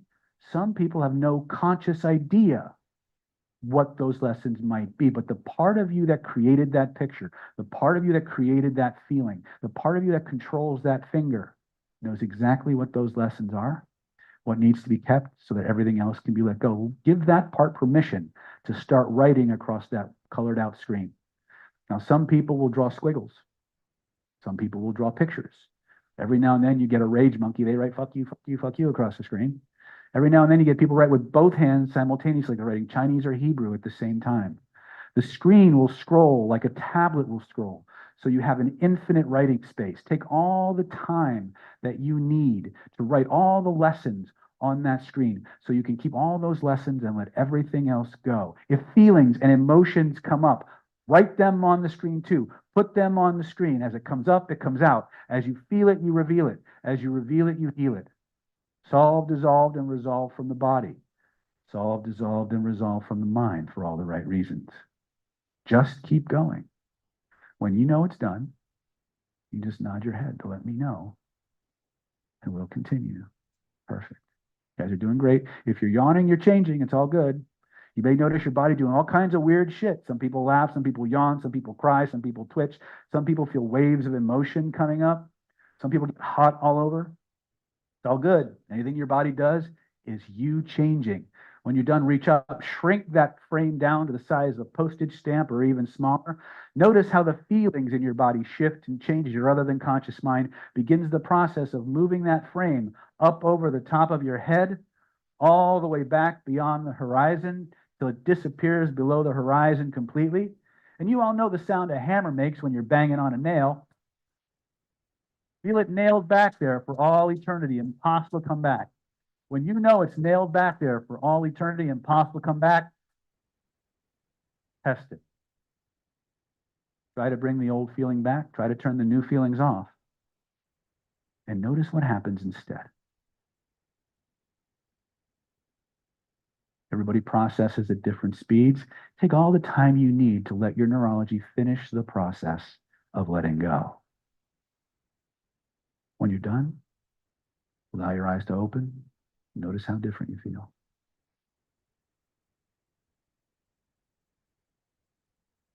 Bravo, that's bravo. I saw some heavy duty process. There's still some people processing. It's all right. It's all good.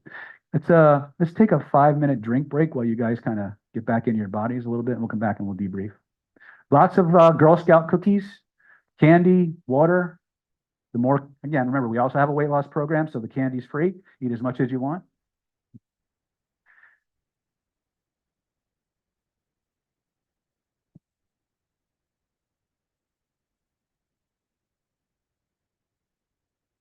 They're all deeply, my girls, Sophie is 10, Cassia is 14. Yep.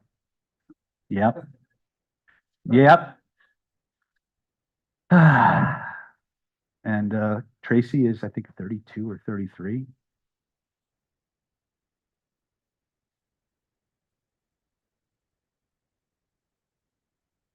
Okay. How you doing, brother? Good, good. Good to see you again.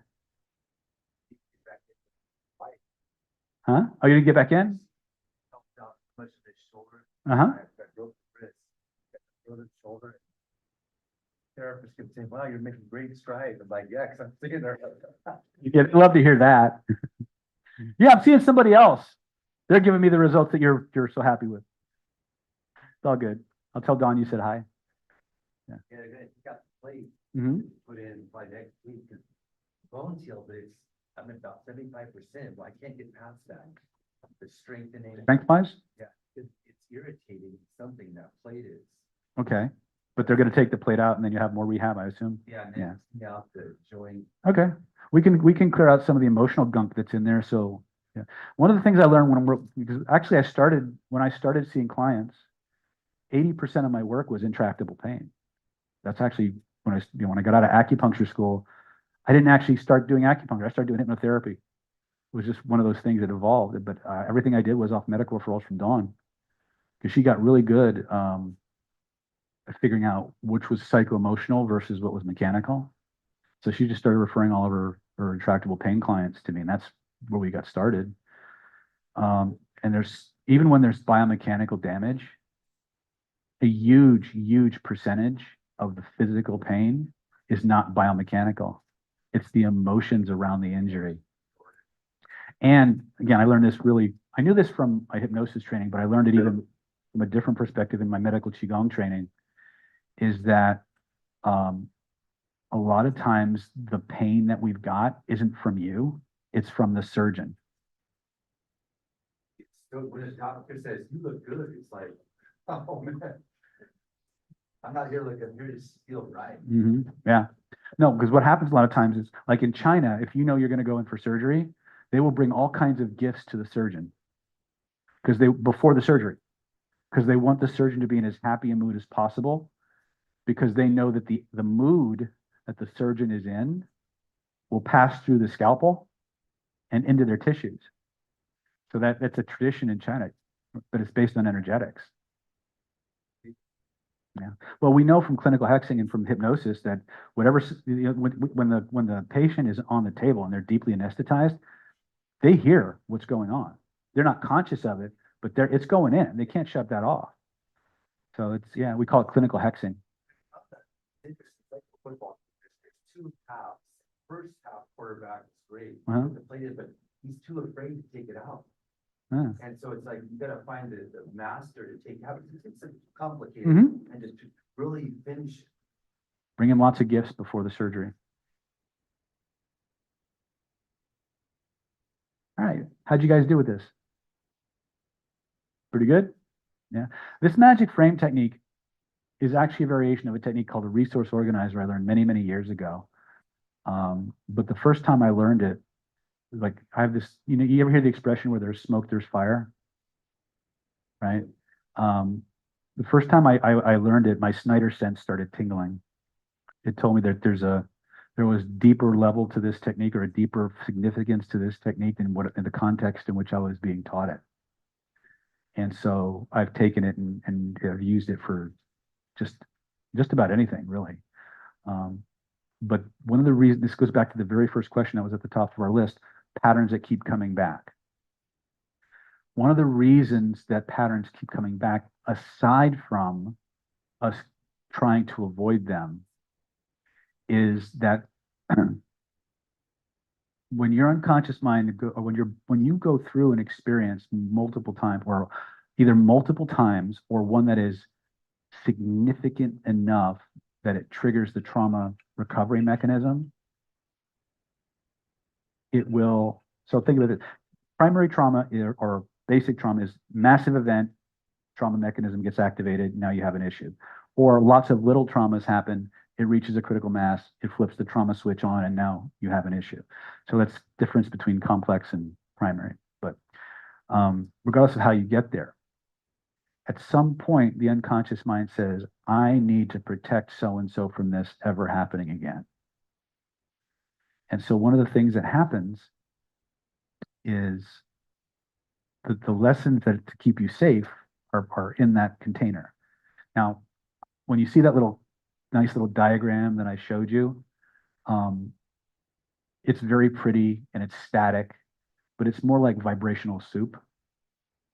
Anybody ever make soup? Anybody here ever try to unmake soup? It's harder than making the soup, right? So a lot of times what happens is your unconscious mind's primary job is to protect you and to keep you safe. And so if it sees you getting rid of a problem and it doesn't trust you because it's seen you make the same mistake 27 times, it will say no. Every time, if you let this go, you'll forget this happened and shit'll happen to you again. So no, you're keeping it all, right? Now, clinically or experientially, how do you diagnose that? You go to do an intervention on a problem, it goes away, and then it comes back. Because what's happened is in that moment, the unconscious mind says, okay, we let that go, but no, he hasn't learned the lesson, she hasn't learned the lesson, we got to bring that back, boom. And it flips a switch and you can't, it comes back. The other way that you start to diagnose it, and I hate to use that word, but if you have something that's like on a scale of 0 to 10, it's like an 8 or 9 or 10. And then you do an intervention and it drops, and you do another again and it drops until you finally get to like a 1 or 2. And it just doesn't get any better after that. What you're dealing again is, you can think of it as secondary gain or a safety lesson. In other words, the unconscious mind has made a decision that letting this go is dangerous. And so it will fight you to let the rest go until you can prove to it that that information to stay safe has been retained. And that's exactly the intervention you just did. You pointed to where you felt it, you reached out and you touched it. And then you began the process of changing how your body expresses that feeling. And then you preserved the lessons, which allowed you to vent the emotional charges connected to the experience while writing the lessons. And you shrank it and you moved it behind you. What happened when you moved it behind you? Dissipated. And the further back it went, right?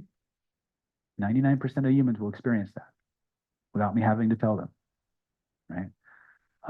Yes. Microphone. You're bogarting again, dude. Let's give one to Sia and one to. Oh, you want them to share? Okay, all right. I see how it is. Yes. But I don't want to share. Well, that's tough. My rodeo. So with this process, I've noticed that when a couple of things happen when I do the reframing, Mhm. after I toss it, I get into this overwhelming emotions and stuff. Mhm. Does that mean that there's more to cover and I need to go You're just not, until, you're not done venting, and it's usually a daisy chain of stuff. so should I just allow Yes. whatever, When you start emoting, that's the best thing you can do. what is it? When the emotions come up, let them come up and out. Don't try to lock them down. Don't try to repress them. Don't try to manage them. Let them come out. That's what makes you sick. What happens if you don't? Does it come back or does it stay or does it become something completely If new? you don't vent the emotion, you're leaving that poison inside of you. Is that what you want? Mm, Because it's been making your life peachy keen up to that point, hasn't it? It's been adventurous, have you noticed? Oh, I'm sure. My point is that when you start these processes, how many people noticed as you started to write, emotions started coming up? Right? That's supposed to happen. Right? Some of you may just notice that you had no idea what you were writing, but the moment you moved it behind you, you just felt better. It's not necessary for you to consciously know what that shit is. Because the part of you that created the problem, it knows everything. You just have to give it permission to express itself. Remember I told you at the beginning of the meeting that there were certain interventions that were 100% effective, where the person had absolutely no clue what they were getting rid of? That's all modulated by your spinal cord and your brainstem. Okay? And it can be anything from, stubbing your toe as a kid to a gunshot wound to whatever. 99% of the time, the person has no idea what they're getting rid of, but they feel like $1 million afterwards, right? And it's called neurogenic tremoring. You've ever seen babies shake? You ask any cop who's been to a car accident where a baby was involved and the baby survived. They look at the kid in the backseat, baby's doing this, right? They're shaking, right?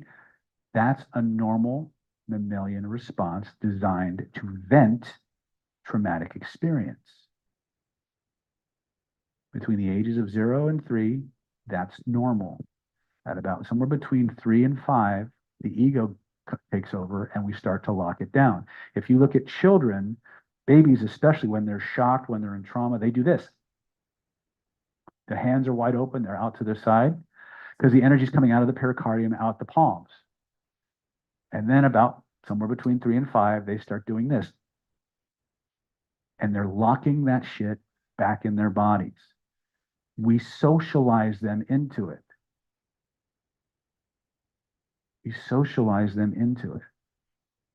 Some of the most powerful trauma release mechanisms, Mother Nature built into you, but you got your button on the pause button. And you don't know how to let it go. Well, you're tapping with this particular exercise, you're tapping into the same set of mechanisms. But you've got to let go. You've got to just trust that process. 99 times when I'm doing this shit, like at night, like I feel something out of it, my finger just starts going. I have no idea what I'm writing. I have no idea what I'm writing about. And I'll shrink it and I'll move it behind me and I'll nail it back and all of a sudden my shit goes away. And I feel better, right? We don't need to know. Now, what you'll discover when you become more absorbed in that process, and the best part is you don't got to believe it. You just got to do it. What you'll discover, I forget what was it you were going to discover? It's around here somewhere. Make it big, yeah. My own words coming back to haunt me. There was a time we were sitting around the table, and he's like, "Oh, it escaped me," and I saw his eyes look that way, and I just went, "Wait a minute." I pulled it right there. Oh, there it is. Yeah. You can, when you have levels, a deep level of rapport with another nervous system, you can do that. You can reach into somebody's own field to pull out their pictures and move them. It's insane, but it's real, right? But it's all about the connection that you get. You know, we have whole trainings for this, right? But I'm sure what I was going to say will come back to me in a moment. But this magic frame concept is the one that I don't think it's the most powerful in terms of like when you spin something away, that's like nuclear, right? And we haven't gotten to the spinning to get rid of it yet. But the most important thing about the magic frame is that it's going to give you the ability to use the other techniques better. Because if you go to spin something and you don't have the nervous system's permission to let it go, it's coming back. It's coming back, right? Either it's going to go all the way away. It's going to go from like 10 to 0. And then at some point it'll start to creep back, or it'll go from whatever number it is to like a 1 or 2, and it'll just stop there. Right? That's a safe, it's textbook safety, right? There's a reason that your neurology has for holding on to that issue. And you need to prove to the nervous system that you've learned that lesson and vent the emotion connected to it, because emotion is like glue. The more emotion that's locked in your system, the less plastic your system becomes. How many people have ever seen firemen working with a fire hose? Okay. Can one person handle a fire hose? Why not? Pressure. You ever try to bend a fire hose that's got water flowing through it? It doesn't work. Why? Too much pressure. You ever seen an overinflated tire? They're the ones that pop fastest, right? Right? Why? Too much pressure. When there's too much emotion in the system fights change. Right with you, Tim. So you've got to vent that energy. And what you'll notice, that's what I was going to say, when you finally get the emotion cleared and you've done an actual intervention that's leading to resolution, you will have a spontaneous epiphany about that experience. You'll have a spontaneous reframe. It's like, oh, that's what I've been responding to all this time. Because that's what you would have been headed for anyway if the energy hadn't gotten stuck. So there's always information behind the emotion, but the emotion clogs the system and doesn't let us finish processing. So we're stuck on an endless loop. But the reason for the magic frame is if we've attached safety lessons to that experience, our system will fight us. Okay. Now, the best part is that at the level you're working at, it doesn't matter if it's a physical pain, an emotional pain, whether it actually happened or you just think it happened. It's all data as far as the system's concerned. So Sia and then Tim. Did you have a question? You're good? Okay, Tim. Timmy! I have another one. No. after- You can wait. You are so kind and compassionate, sucker. I don't like hearing. You know what? I say I don't like hearing. You know, like I noticed that. So the other one is, so I have that reaction, but there's another reaction, is that I go numb. Is that a normal thing to happen as well? Yes, And do I just let it happen Yes. until? because Okay. numbness is a feeling. Um, Numbness is a feeling. Let's say, I'm numb. Point to where you feel the numbness. It's a feeling. When you're doing regression, you go back to the very first scene, situation, or event that is the source, the beginning, the root cause. And I go, it's black. Okay, I'm going to count from 1 to 5. That blackness is going to get even blacker. You just amplify the blackness and boom, back to the very first scene, situation, or event. There's the source, the beginning, the root cause of that blackness, and you just took that barrier and now you can fix it, right? Anything you encounter is just a sign you're on the right track. Yeah. Could you repeat that again? So you said if you see a certain color, Yeah, a lot of times you'll start to regress people, especially if they know you're going to do Also regression. for regression. And say, go back to the very first scene, situation, or event that is the source, the beginning, the root cause. 5, there's the feeling. Are you inside or outside? Is it black? There's nothing. Are you alone with people? There's nothing. Is it daytime or nighttime? There's nothing. Okay. I want you to focus on the nothing. As I count from 1 to 5, that nothingness is going to get stronger. It's going to get stronger and stronger and stronger. 1, feel that nothingness intensifying, growing stronger than it's ever been.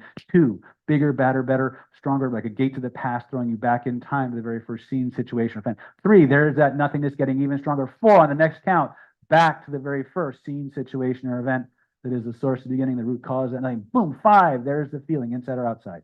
Boom, and they're right there. Okay, that's the old school way to do it. There's kinder, gentler ways. But sometimes people put shells around their stuff, and you need the hypnotic equivalent of bazookas and dynamite to break that shell. Right? Now, when we do holonomic regression, we just step them through it. Right? But that's a different class for a different day. Like there's all kinds of this is like more advanced than most people do, but this is still like, I don't want to say kindergarten, but but this is your entry point, because once you understand the dynamics of your own system, you can make up your own techniques. And because you make them up, you don't resist them. Right? So spinning, we talked about, take it out, spin it, right, for something we want. If it's something we want to get rid of, you do the exact same process, but instead of finding the direction that gives you what you want instead, well, actually that would work too. If there's something, pain you want to get rid of, point to where you feel it, notice there's a color, scale of 0 to 10, rate the intensity of the feeling. Once they rate a feeling, notice the color, connect to it, take it out, hold it in your hands. Notice the direction, did the color change or stay the same? Find the direction that makes it feel better. Now spin it like a wheel and double the spin, double the speed, double the force, double the magnitude. Keep doubling it over and over and over again until it takes on a life of its own, until it's impossible for it to go back the way it was. When you know you've got that, slam it back into that spot. Now, it's always cooler if other people guide you through this than when you're doing it yourself. But I've done this. I know lots of people who've used this on themselves many, many times. The technique almost never changes, but the questions you use do, depending on the situation, because you need to know where to aim the tool. And that comes from the questions you ask. Does that make sense, Lily? Okay. We had some questions from our Zoomers. Can I have a quick question? So when going back to Magic Frame, and I've noticed this recently, it's not been a big problem, but I've noticed when I've been doing it, when I send the back, when I shrink it down, send it back, I sometimes have that residual feeling where it hasn't completely let go of. What do I do with that? Okay, so the first thing you want to check in with is is this residual that's just melting slower? Is it a separate issue? Because what happens a lot of times when you start doing this, what I'm stepping you guys through with sidebars into, well, here, I have all these cool pictures, I might as well use them. What I'm stepping you guys through is something called the transformational triad. So we have magic frame, energy spinning, color breathing. Magic frame is at the apex because whenever you're going to work with any of these techniques, you always want to make sure that the system's willing to get rid of it. That should be SOP. So we gave you magic frame so you would be able to preserve whatever safety lesson that the system has. Then we usually go into spinning. So because what happens a lot of times if you frame it, 9 times, I won't say 9 times out of 10, but 7, 8 times out of 10, that's all you need to do. It's a one and done. Then whatever's residual, now you can spin the rest of it. And if there's any left after that, you could either go to color breathing or you can go back to magic frame. All right. Now, when you start playing with color breathing, remember that everything that you're experiencing in your bodies is a metaphor. So when I say, think of something you want to change, point to where you feel it. Go ahead and do that. Think of something you want to change, point to where you feel it. Excellent. Now, Look at it with your inner eyes. Notice there's a color connected to that feeling. What's the color? First impression. Now, even if you didn't look, a color popped into your head, either as a word or as an actual color. Here's the thing I need you to understand. It's not a feeling and it's not a color. It's a vibration, vibrational signal. It's a vibrational field that your system is interpreting as a sensation or a color, feeling or a color. All of your sensations are interpretations. Now that's cool, because if they're just interpretations, that means you can change it. That means you can change it. So when we color breathe, there's a feeling you want to change, feeling that has everything to do with why you're here today. Close your eyes, point to where you feel it. Notice the color connected to that. Now, because your autonomic nervous system created that, if that same system could send you a frequency, a vibration, a feeling, a color that would completely dissolve that other color and give you exactly what you need and want and desire instead, for all the right reasons, what color or colors might it send you? First impression. Whatever that color is, breathe that new color or colors through the old color and notice what happens to the old color and the feelings connected to it.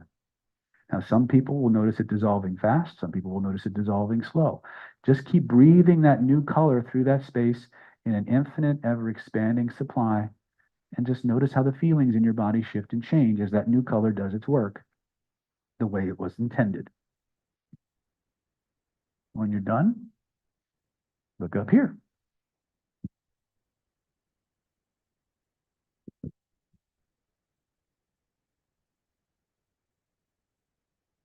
What'd you notice? That's your first time doing this, isn't it? Oh, maybe not. You're looking like, really? Tina, what'd you experience? A lightness? Okay. Anybody want to share? Not so much? Okay, let me just, I keep putting the Zoomers off and I apologize. That's color bleeding. That's what I do with 5-year-olds. I keep putting the Zoomers off and I So if you work with children, that's color bleeding. it's like gangbusters. They don't even bruise half the time. It's really cool. That's level 1 of like 7 levels of intervention. If you follow this to its ultimate conclusion, you can batch move 20, 30, 40 traumatic memories at one shot. And even if they're not classically hypnotizable, you can still get deep level regression results without deep level regression. Right? It's really cool. All right, let's go to our Zoomers. All right, so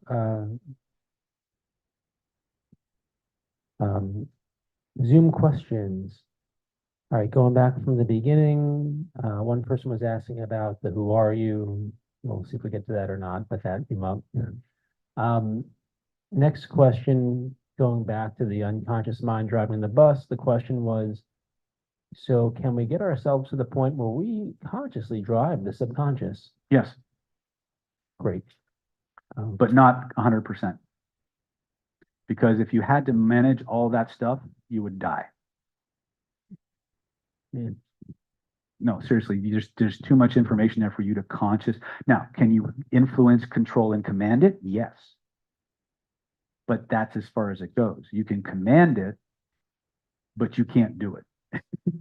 You got to let the autonomic part do its job, right? And for those of you, you know what the level of training I'm talking about. We have a 2-day coaching process where within 2 days we give you complete control over your heartbeat, your blood pressure, your body temperature, like on demand, whatever you want. It's not a short process, but the final 2 days, it's just you and me for 2 solid days, just installing some crazy stuff. But that's taking the programming that we would normally install in your limbic system and your paleo cortex and moving it into your spinal cord. Some crazy stuff, and it's not cheap. So don't ask me. No, I mean, I literally had to sign like 4 NDAs to get access to the information. Yes. There's a vetting process to see if you're good, you're a candidate for it. Then there's a 60-day build-up phase where we give you specific things to listen to, specific tasks you have to perform. And then at the end of 60 days, if you've kept up with the priming phase that we've asked you to do, then we'll bring you in for 2 days of intense installation. Yeah. What is the? I call it the super soldier serum.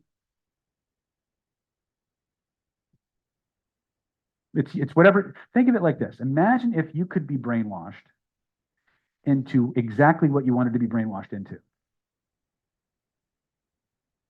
With complete control, autonomy, authority. That's pretty much what it is. I call it the super soldier serum. Because I'm like the guy who's teaching me, which I'm not sure how much I can say and how much I can't, but one of his clients was a professional fighter. And they literally installed like a Terminator in him. And he was taking full shots to the face. His heartbeat and his respiration never went beyond 14 during like the 7 or 8 rounds that he was boxing. Like that's the level of control we're talking about. And what I'm working on is I'm working on integrating that technology in with the Qigong training and the mysticism training, because I figured out that both sides are both trying to get you back into your spinal cord. And if you can get yourself back into your spinal cord, you control everything. That's a lot. Don't worry about it. But this is where my head is at these days. But the whole point is if you can point to where you feel it, you can start changing shit. You don't need that level of intervention, but it does exist. So yes, I'm so sorry, guys. the next question, did he say earlier to use indifference for state control or something to manage state? Yeah, when you're going to control your state. So one of the things you learn when you come to Killer Influence or CPI-1 or NLP Ultra, which is coming up in May, is you learn this thing. We'll talk about let me see if I have it really quick. You want the dates? No, I want the diagram because they don't need to see that. That's CPI model.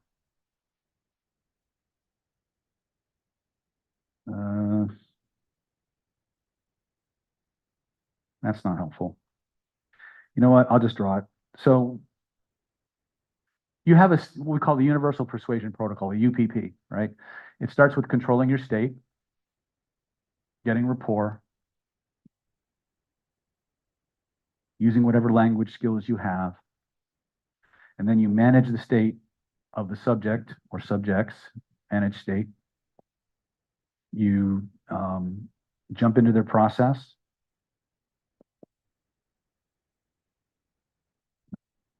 And then you bond to their emotions.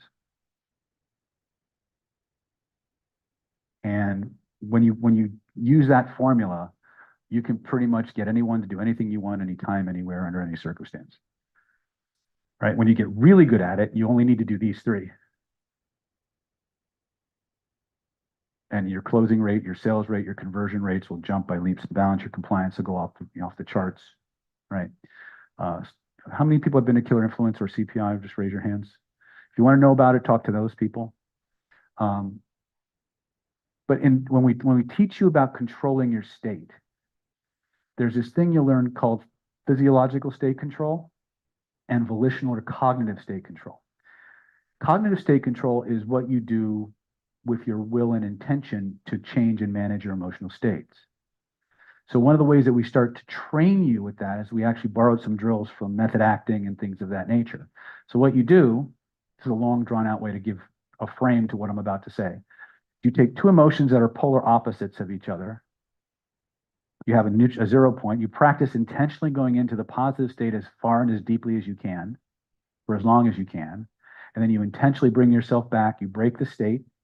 And then you go as far into the negative state as you can, for as long as you can, and then intentionally bring yourself back to a neutral, slightly positive state and exit. That's a polarity drill. So when you're doing, and in your manuals, there will be a whole list of polar states that you can play with. But the default, if you have a state that you want to practice and you don't know what the opposite of it is, you just use indifference. Because indifference can be the opposite of anything, right? And it's actually a good state to really develop because it makes you non-reactive. which is really, really useful in very volatile, stressful situations where people can trigger you.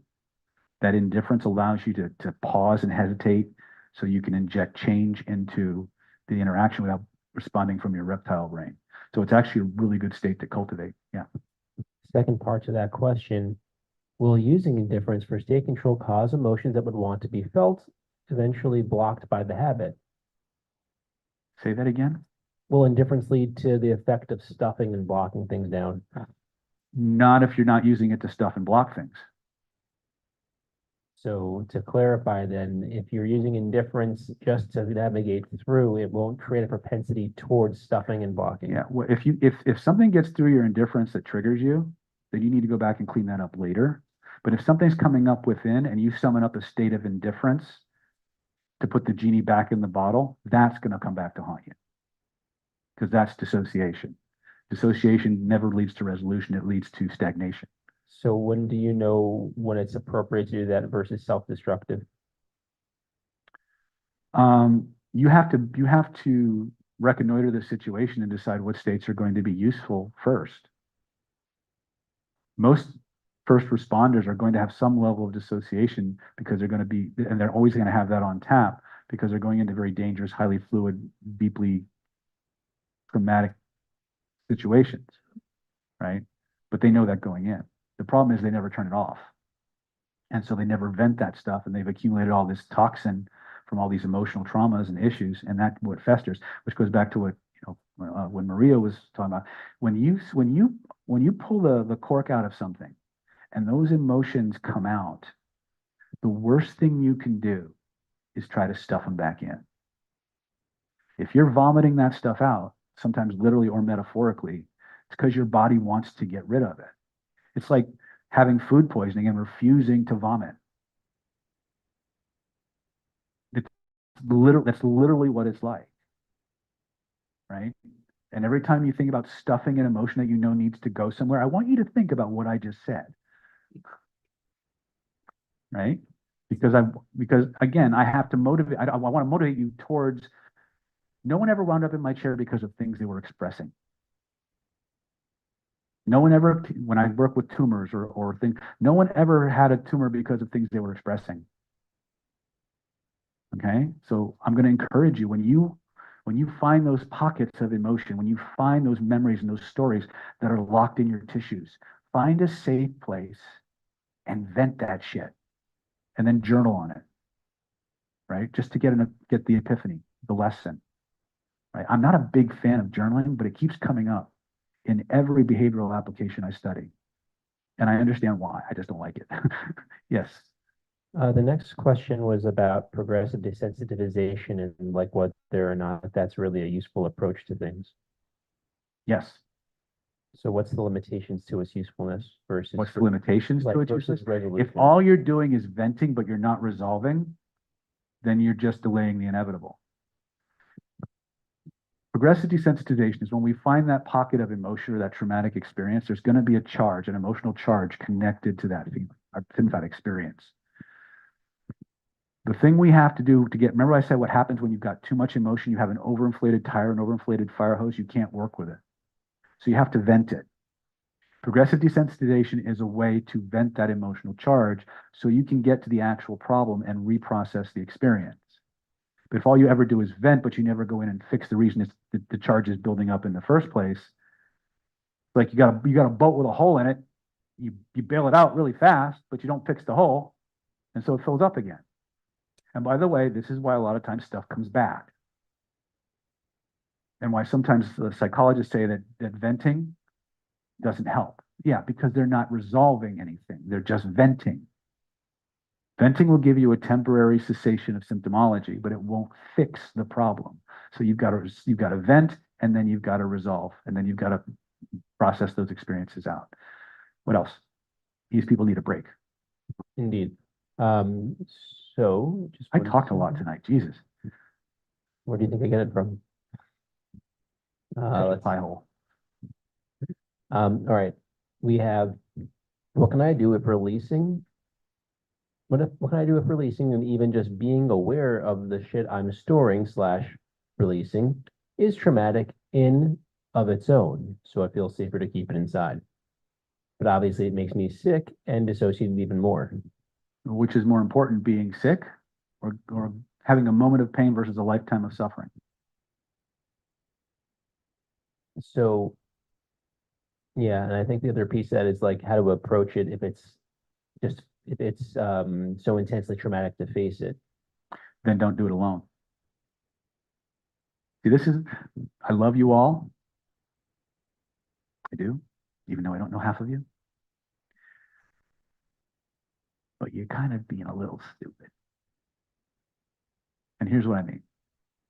Y'all want to fix your own shit, right? But your nervous system is actually kind of screwing with you. Because your nervous system is designed to draw your attention towards the most heinous, life-stopping, monstrous stuff, right? So you ever see the movie Bambi versus Godzilla? If not, it's somewhere on YouTube. Go watch it. It doesn't end well for Bambi, ever. How many of you ever played a video game? Like an online role-playing game or something like that, right? All right, so you've all created this brand new spanking new character, right? You log into your virtual world and you're following the rules. So you read your little map. It says the newbie areas for level 1 through 5 are right here. So you go and you play in your level 1 through 5. But every now and then you get someone who just doesn't know their ass from a hole in the ground. And they start a brand new character and they wander into a level 20 killing field. Does it usually end well for the level 1 character? Exactly. I'm using gaming metaphors. For those of you who ever played Dungeons and Dragons, you know what I'm talking about, right? You roll up a level 1 character, all of a sudden the dungeon master throws a level 15 art lich at you or some shit, right? Right? It doesn't end well for the level 1s. That's exactly what happens every time you have a trauma that you want to fix and you go buy a book to fix it. Or you watch a video on YouTube, right? You've got a level 1 solution against a level 20 problem. And you wonder why you have trouble. The only time that actually works well is when somebody else is deploying the technique. If you are going to train to fix your own stuff, you have to flip the script. How do we do that, David? Well, I'm glad you asked, because this is actually where we were going. But before I go into that, open loop, I want to thank you all for coming out and showing the enthusiasm that you did tonight. And so I don't see as many clients as I used to. I've handed those off to my highly trained associates like Moss and Heather and Bernie and stuff like that. So what I would like to do for all of you who came out tonight and who've enjoyed the show, so to speak, I'd like to offer you all a free gift. I'd like to give each of you a 30-minute consultation with Moss or myself, depending on what level of issue we're dealing with. And for that 30 minutes, you can do whatever you want. We offer all our prospective clients a free 30-minute consultation to determine if your case is a fit for our methods. After you pass our screenings and our evaluations, we'll discuss strategies and tactics for helping you get your situations resolved in the shortest amount of time possible. If we can help you, we'll tell you. If we can't help you, we'll tell you that too, and we'll point you in the direction of where we think you'll get the biggest bang for your buck and the help that you need. Now, that 30 minutes is yours to do with whatever. If you want to come in and go through our screening process and find out if working with us, either as an organization or one-on-one and individually, is for you, great. If all you want to do is get on a Zoom call with one of us for 30 minutes, pick our brains, it's your 30 minutes, do what you want, right? If you're a practitioner and you want help with a case, well, we can do that. If you want help with the stuff you're dealing with, we have processes for that. But it's my gift to you. All you got to do before you go home tonight is get a CMOS. And how many slots do we have open for that? 9? Oh shit, I thought we had 12. All right. We have 9 slots available. So if you're interested in doing something like that, CMOS before we go home. Now let's talk about something I love called bucket. Yes, Lily. Oh, she's very sensitive to EMF. So I'll repeat her question.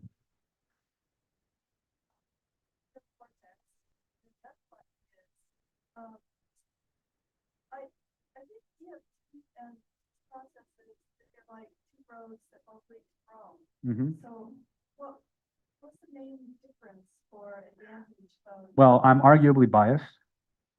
Okay, but I will say this, and I will happily go up against any other practitioner who wants to prove me wrong.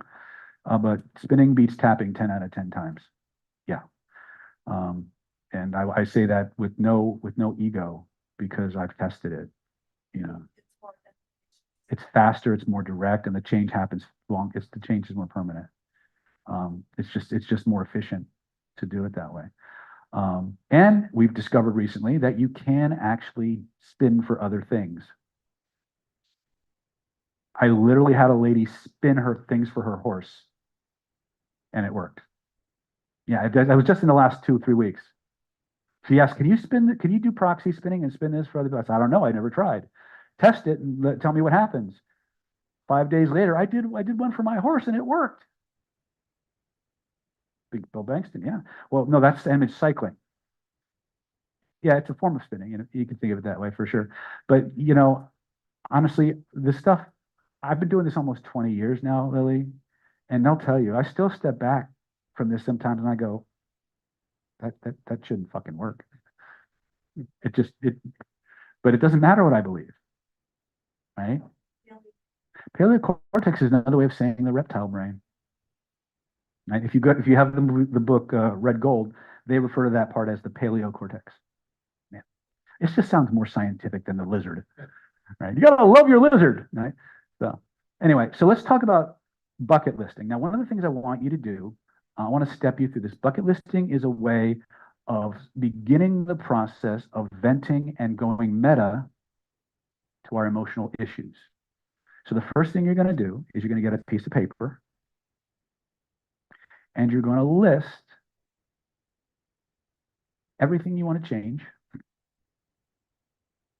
and you're going to assign a number value to it. So let me see if I have a sample of what this looks like.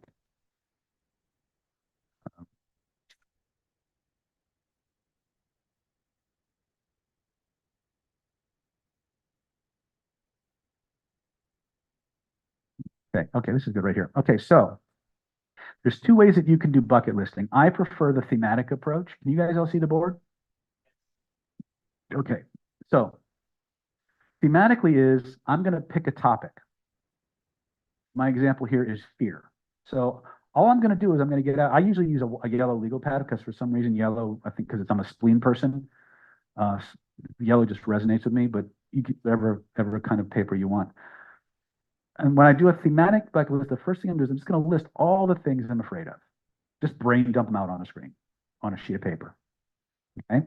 Once I do that, I'm going to look at that list and I'm going to assign a number value of 0 to 10 to each of them. So if I'm doing fear, I'm just going to I don't care what order they come out, right? I just vomiting them out onto a screen, and then I'm going to assign a number value. So plane, I'm afraid of planes or flying, 9. They're fighters, 10.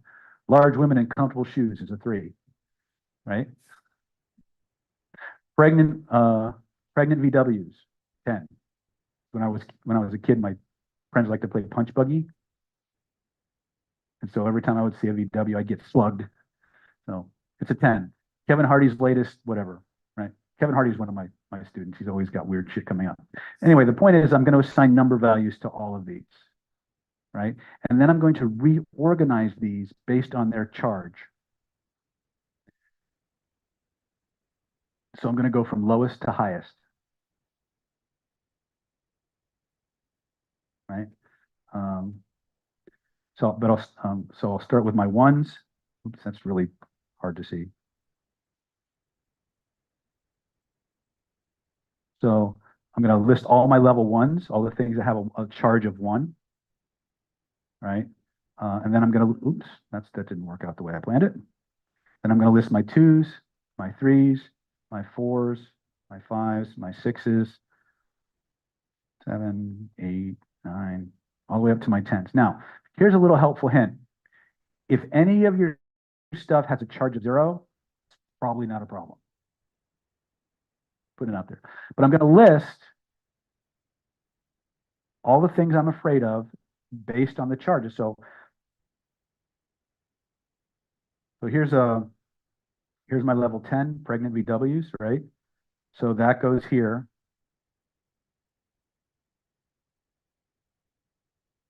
At the bottom of my list. Oh, that worked well. And all I'm going to do is rewrite my list, arranging it from the lowest charge to the highest charge. Now, the optional step, if you want to do this for training, as opposed to just clearing stuff, is for each of these numbers. So I have level 1. Let's say I'm mildly afraid of, let's say water. I get nervous around water or boats, right? So that's a level 1 for me. What other level 1s might I have?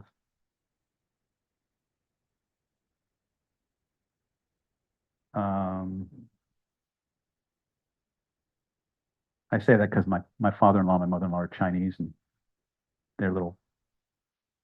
Anyway, moving on. But my point is, so I have my primary, right? My level 1, but do I have any other level 1s that I could kind of plug in here that I could work on? And I want to do that for each of those power levels. If you're pressed for time and you just want to deal with the most immediate stuff, then whatever you brain dump is fine. But the idea here is I'm going to take whatever techniques I know. Now, you guys learned 2 primary techniques tonight. You learned the magic frame, and you learned energy spinning, right? The same process, whether you want to make something better or something worse, you just find the direction that gives you the feeling you want instead, amplify the spin, put it back in, let the program install. Okay? You did learn color breathing. I gave you a little approach, and you would just cycle through all those techniques until you've gotten the result that you want. But when you start to train and you want to start to work on your own stuff, take the time to get these things out on a physical piece of paper. The very act of writing things on a piece of paper begins the venting process. Because you have to write these things out, your neurology calibrates that as expressing. Energy starts moving through your hands, through your nerves, through the muscles of your fingers, in pen onto the paper. If you want to take it, if you're into energy, you want to take it even further, get yourself a wooden pen, sand all the paint off, and now write in pencil through the stripped off pencil, and now you're using your wood energy with the wood element, which is your stress energy, by the way, in the body, the wood element. So now you'll actually vent more because now you have a correspondence going. But for those of you who aren't into the woo stuff, don't worry about it. Writing works just fine with a ballpoint pen. Okay. We get that out. Just the act of venting it onto a page causes you to begin resolving it. Then when you look at it and you measure it, you take yourself from the same level as the trauma to a meta position, which gives you control. I'll give you guys a little quick example of that in a minute, but now we're above it. The act of measuring it dissociates you from it and gives you the ability to gain perspective. Before you've even started resolving it, you're already resolving it. Okay? I don't normally tell people that part, but I usually trick them. Then what are you going to do? You're going to start with your level 1s. You're going to point to where you feel it. You're going to ask yourself, is it okay to get rid of this? Is there any reason that I might want to keep it? Go with your first impression. If you get anything other than a resounding yes or a resounding no, frame it. You start with your magic frame. You say, okay, if there were a picture floating in the space around me that represents that feeling of frequency, picture I could reach out and touch, where would it be? Boom. Nail it back there. Check in. Is it gone? If it's gone, move on to the next one. If it isn't, point to where I feel it. Scale of 0 to 10. Rate the intensity. Notice there's a color connected to that feeling. What's the color? First impression. Reach in, grab that color, take it out. Notice it's spinning. What direction it's spinning? First impression. What direction makes it better? Gives me what I want instead. Find the direction, double the spin, double the speed, double the force, double the magnitude. Keep doubling it. Boom. Right? Let it install. When you're done, don't rush the process. This is the secret. If it takes you 20 minutes to let that program reload, let it. Most of you won't take more than 3 minutes. It'll seem like an hour, right? Scan, check in with your body. Is it gone? Did it move? Did it change? And then depending on what happens next, you can go right into color breathing. What color is it? What color would give me what I want instead? Breathe it through. Is it gone? No, then you move on. Magic frame it, and you just cycle. And you can do them in any order that you want. You follow me? That's why I gave you these 3 techniques. Because every time one pathway closes, the other's open. And it becomes like Legos. And you can just chain them together in any way you want, right? But the secret is you want to build a mechanism at the unconscious level that automatically handles this stuff. And the way you do that is by letting the unconscious mind win. How do you do that? You start with the level 1 monsters. You kill enough level 1 monsters, you gain experience points. Now you go to level 2. Follow me? And you just work through the list. Now, by the time you hit the 4s, the 5s, and the 6s, you will have built up such a history of success with that technique that a lot of times your unconscious mind will just start resolving shit. It'll be like a little antivirus going around looking for shit to fix, right? When we did the belief change workshop, conversational belief change, we had people write down all their limiting beliefs, and then we taught them each of the 14 reframe patterns. By the end of the 3 days, they couldn't have a negative belief. Because every time they came up, you were there. He couldn't come up with a negative belief because he would reframe it instantly. He got so conditioned to just changing perspective on what he thought was true and unchangeable that he was like, whoa, I don't even know who I am anymore. Right? So there's lots of ways to do these things. Right? This is a lot. I gave you guys a lot. I know. So I have a couple of requests. Did you guys have fun? Did you learn a lot of cool stuff? Did I talk way too fucking much? If you had a good time and you got value from tonight, please post good things to our meetup. If you didn't enjoy it or you didn't get value, please post to somebody else's meetup. What? Can I come off mic for a second? Okay.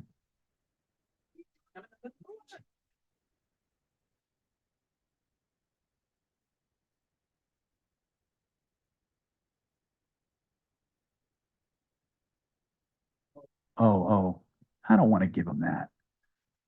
You don't want anything special, do you?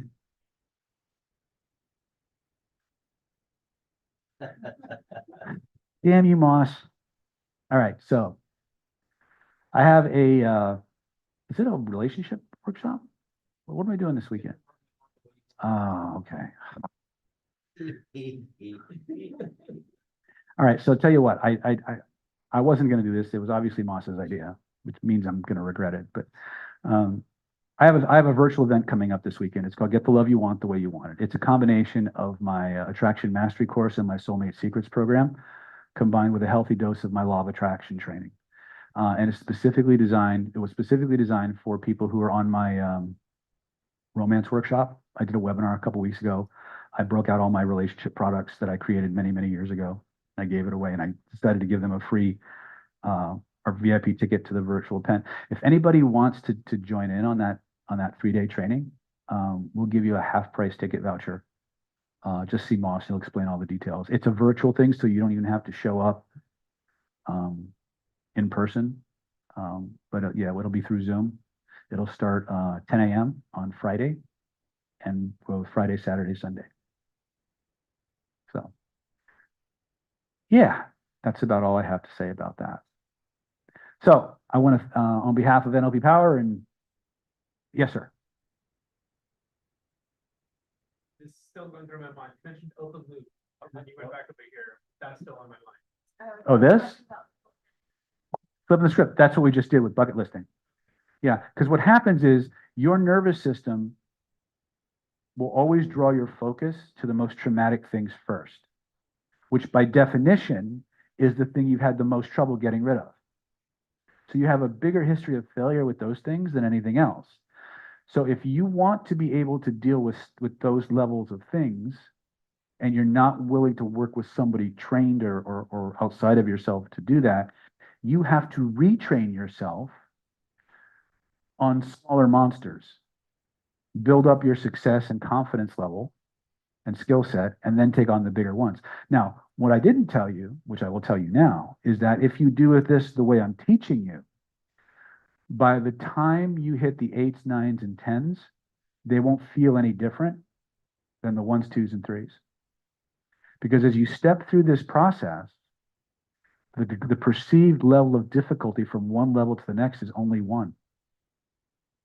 When people see the level 1 and the level 10s, a lot of times they think, oh my God, they're so far in between the intensity of the 10s versus the 1s. How am I ever going to get there? But when you break it down and you train this way, it resources you differently, right? What you can't overcome through instinct and genetic programming, you have to overcome through training and understanding.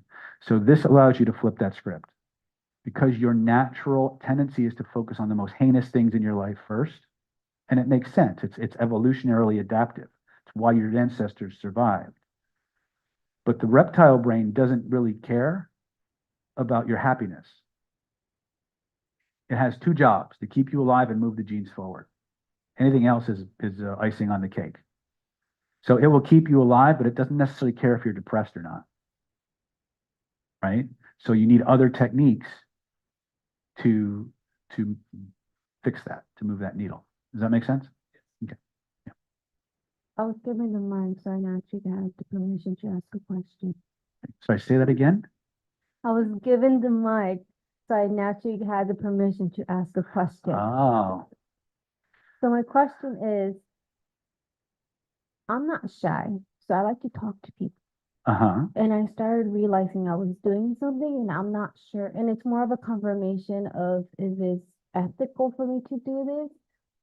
I started kind of fixing people.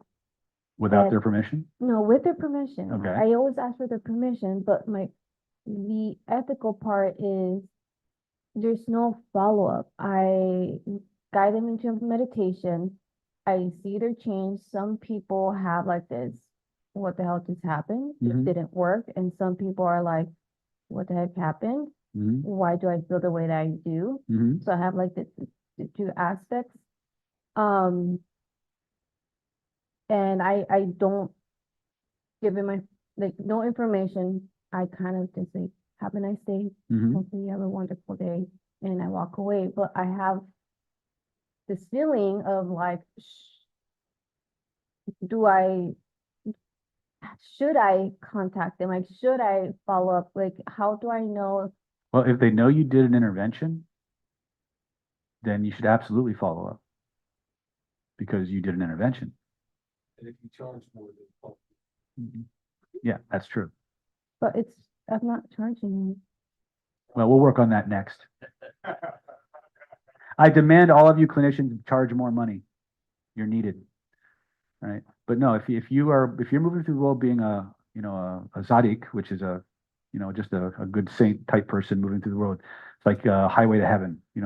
Michael Landon going around fixing people and then moving on. That's one thing. But if you're intentionally eliciting a process with somebody and moving them through a process, whether you're getting paid for it or not, it's probably a good idea for you to be conscientious enough to follow up and see what the results of your change work or your intervention is. So should I just stop talking to people? That's something you have to decide. I would take it in and up. Okay. I know what the presuppositions in your language indicate to me, but that's not up to me to say. Right. So, any other questions before I turn you loose on the world? Yes. What does in and up mean? Check in with your soul, go up to God and ask for God's answer. We spend I like to, I don't. Another can of fish, here we go. We're a bit of a mystery school in that we're going to move you through different levels of consciousness raising and give you access to higher and higher levels of ability based on the work that you do. So you're going to reach a point, if you keep clearing your stuff away, you're going to discover, or I should say, rediscover who you are, which is a soul, which is a light. You're not male, you're not female. You're light. You're a fragment of divine. And that part of you is always connected to the higher part. And so when you reconnect with that part of you, that's the part that will tell you what's right and what's wrong for you. And so we tell you it's not about good, it's not about evil, it's about doing the right thing. And the right thing is always based on what comes from your heart and your soul and from God. And so when we have these situations or these cases of should I do this or should I not do this, you can ask everybody and their brother what they think. But at the end of the day, what's right for you is what comes through that pipeline. And sometimes that's easy, and actually it's almost never easy, but it almost always is the right thing. Yeah. So I know this answer, but I just don't know how to explain it. So when someone says, what do you mean by higher or God? Like, if they don't believe in God, how do I explain to them in a way that they would understand? What's your belief about what's your cosmology? What's your belief about, if they're atheists, then the highest they can ever go is their parents. So ask them, What does your inner parent say? inner parents. They'll rebel against that right away and do the opposite. No, you have to figure out what a person's spiritual orientation is before you start talking about these things. I don't even, as much of it as I do, I don't even like to talk about it in these groups because it gets really woo really quick, and I know a lot of people are into that, but I can't go to the anatomy book and point to a chakra. So I'll explain all of these phenomena in terms of neurology, physiology, things of that nature, because we can prove that, right? So when you start talking to people about their higher power, you ask them, what's your concept of the higher power? Do you believe in one? Ask it for the right answer. Higher power is the most. Well, most people have some concept, unless you're a complete atheist, and even a lot of atheists, interestingly, believe in energetics. Pretty interesting that they won't accept the concept of God or even the other guy or girl or whatever it is, but they'll believe in energy and law of manifestation and metaphysics. And it's an interesting conundrum. But so, any other questions? Thank you all for coming. Good night. God bless. Have a safe trip. Buy lots of cookies, eat lots of candy. We'll hang out while we tear down. I'll answer any questions that you have. Thank you all for staying so late. Mhm.